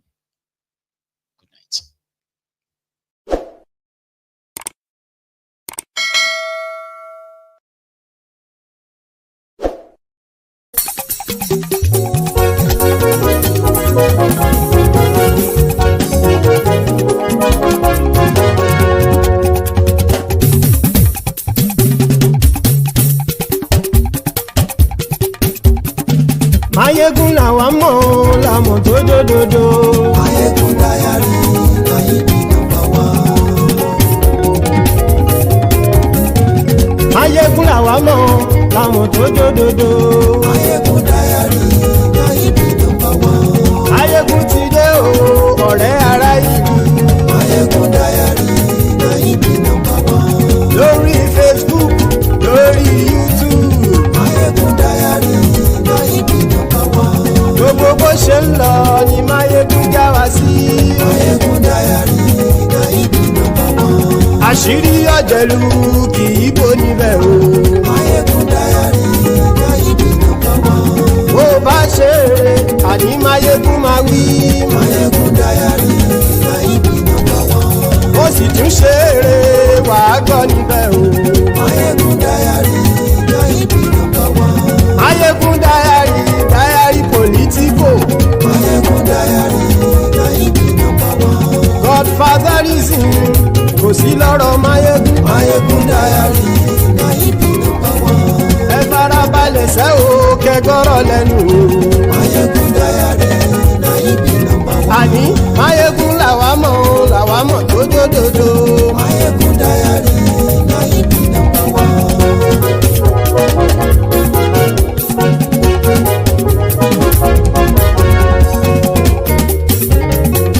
Àní ẹ̀sùn rà kì í. Mayegun ti dé.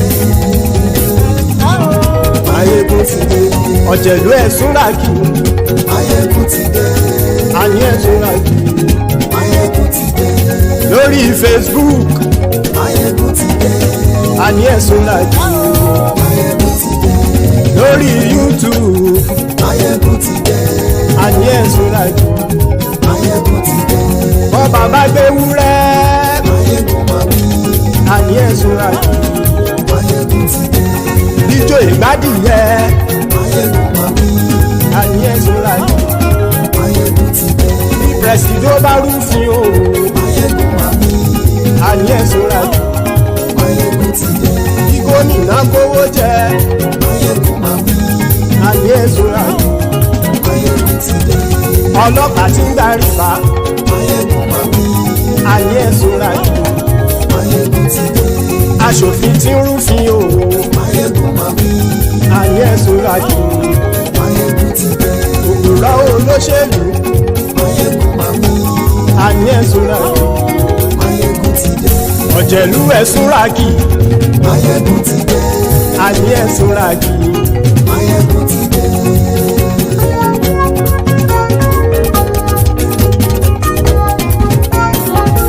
Máyégún ti dé, gbogbo ọ̀jẹ̀lú ẹ̀sùn ràkì. Máyégún ti dé, gbogbo ọ̀jẹ̀lú ẹ̀sùn ràkì. ṣùgbọ́n ní bá ti ṣe èyí tó yẹ kí wọ́n ṣe ọmọ bá dèrò ní fi wọ́n níran o. Máyégún ti dé, gbogbo ọ̀jẹ̀lú ẹ̀sùn ràkì. Máyégún ti dé, gbogbo ọ̀jẹ̀lú ẹ̀sùn ràkì. ṣùgbọ́n ní bá ti ṣe èyí tó yẹ kí wọ́n ṣe ọmọ bá dèrò ní fi wọ́n níran. Wọ́n fowó bẹ́ẹ̀ o, Máyégún ó sọ pé wọ́n ò bẹ́ẹ̀. Wọ́n fowó bẹ́ẹ̀, Máyégún ó sọ pé wọ́n ò bẹ́ẹ̀. Oníkan ṣáàtì ṣe èyí tó yẹ kí wọ́n ṣe fáwọn ará ìlú tó gbé wọn débẹ̀ o. Máyégún ti dé, gbogbo ọ̀jẹ̀lú ẹ̀sùn ràkì. Máyégún ti dé, gbogbo ọ̀jẹ̀lú ẹ̀sùn ràkì. ṣùgbọ́n ní bá ti ṣe yìí tó yẹ kí wọ́n ṣe ọmọ bá dẹ́rọ̀ ò ní fi wọ́n níran. Kì máa yí ṣe eré, ọ̀rọ̀ yìí kì í ṣe ẹ̀fẹ̀. Kì máa yí ṣe eré, ọ̀rọ̀ yìí kì í ṣe ẹ̀fẹ̀. Ẹni bá ti lè lẹ́bọ̀ lẹ́rù o, ọmọ bá dèrò kàṣàyè tú wọn síta. Máyégún ti dé, gbogbo ọ̀jẹ̀lú ẹ̀sùn ràkì. Máyégún ti dé, gbogbo ọ̀jẹ̀lú ẹ̀sùn ràkì. ṣùgbọ́n ní bá ti ṣe yìí tó yẹ kí wọ́n ṣe ọmọ bá dẹ́rọ̀ ò ní fi wọ́n níran. Tẹnitẹni ọmọ Máyégún ọ̀rẹ́ ara ìlú mọ̀mọ́ ni mo fọlọ́run sọ ẹ̀ bá kìlẹ́bù. Lóòótọ́ olódodo ìlú ọ̀tá ìlú mọ̀mọ́ ni ìwọ ṣá máa ń ṣọ́ra kò sì mọ́ bẹ̀rù. Bọ́tà ń lè rí bóníṣègùn lé káwọn mọ̀mọ́ fi ṣera wọn ni ó ti dẹrùn tí wọn ò gbọ́dọ̀ sì mọ́ bẹ̀. Èèpo ọ̀bọ lọmọ bá dérò tàjẹ́ ò gbọ́dọ̀ jẹ́ ó ti jọba lórí àbínú ẹni kò sì mọ́ bùyà. Àìsíwọ́lu ní ẹnìkẹ́ ìgbódì ẹyin lábàrá o ó kó ẹni tó bá dán wò á kàmù. Máyégún ti dé, gbogbo ọ̀jẹ̀lú ẹ̀sùn ràkì. Máyégún ti dé, gbogbo ọ̀jẹ̀lú ẹ̀sùn ràkì o. Ẹni bá ti ṣe yìí tó yẹ kí wọ́n ṣe ọmọ bá dèrò òní fi wọ́n níran o. Máyégún ti dé, gbogbo ọ̀jẹ̀lú ẹ̀sùn ràkì. Máyégún ti dé, gbogbo ọ̀jẹ̀lú ẹ̀sùn ràkì. ṣùgbọ́n ní bá ti ṣe yìí tó yẹ kí wọ́n ṣe ọmọ bá dẹ́rọ̀ ò ní fi wọ́n níran.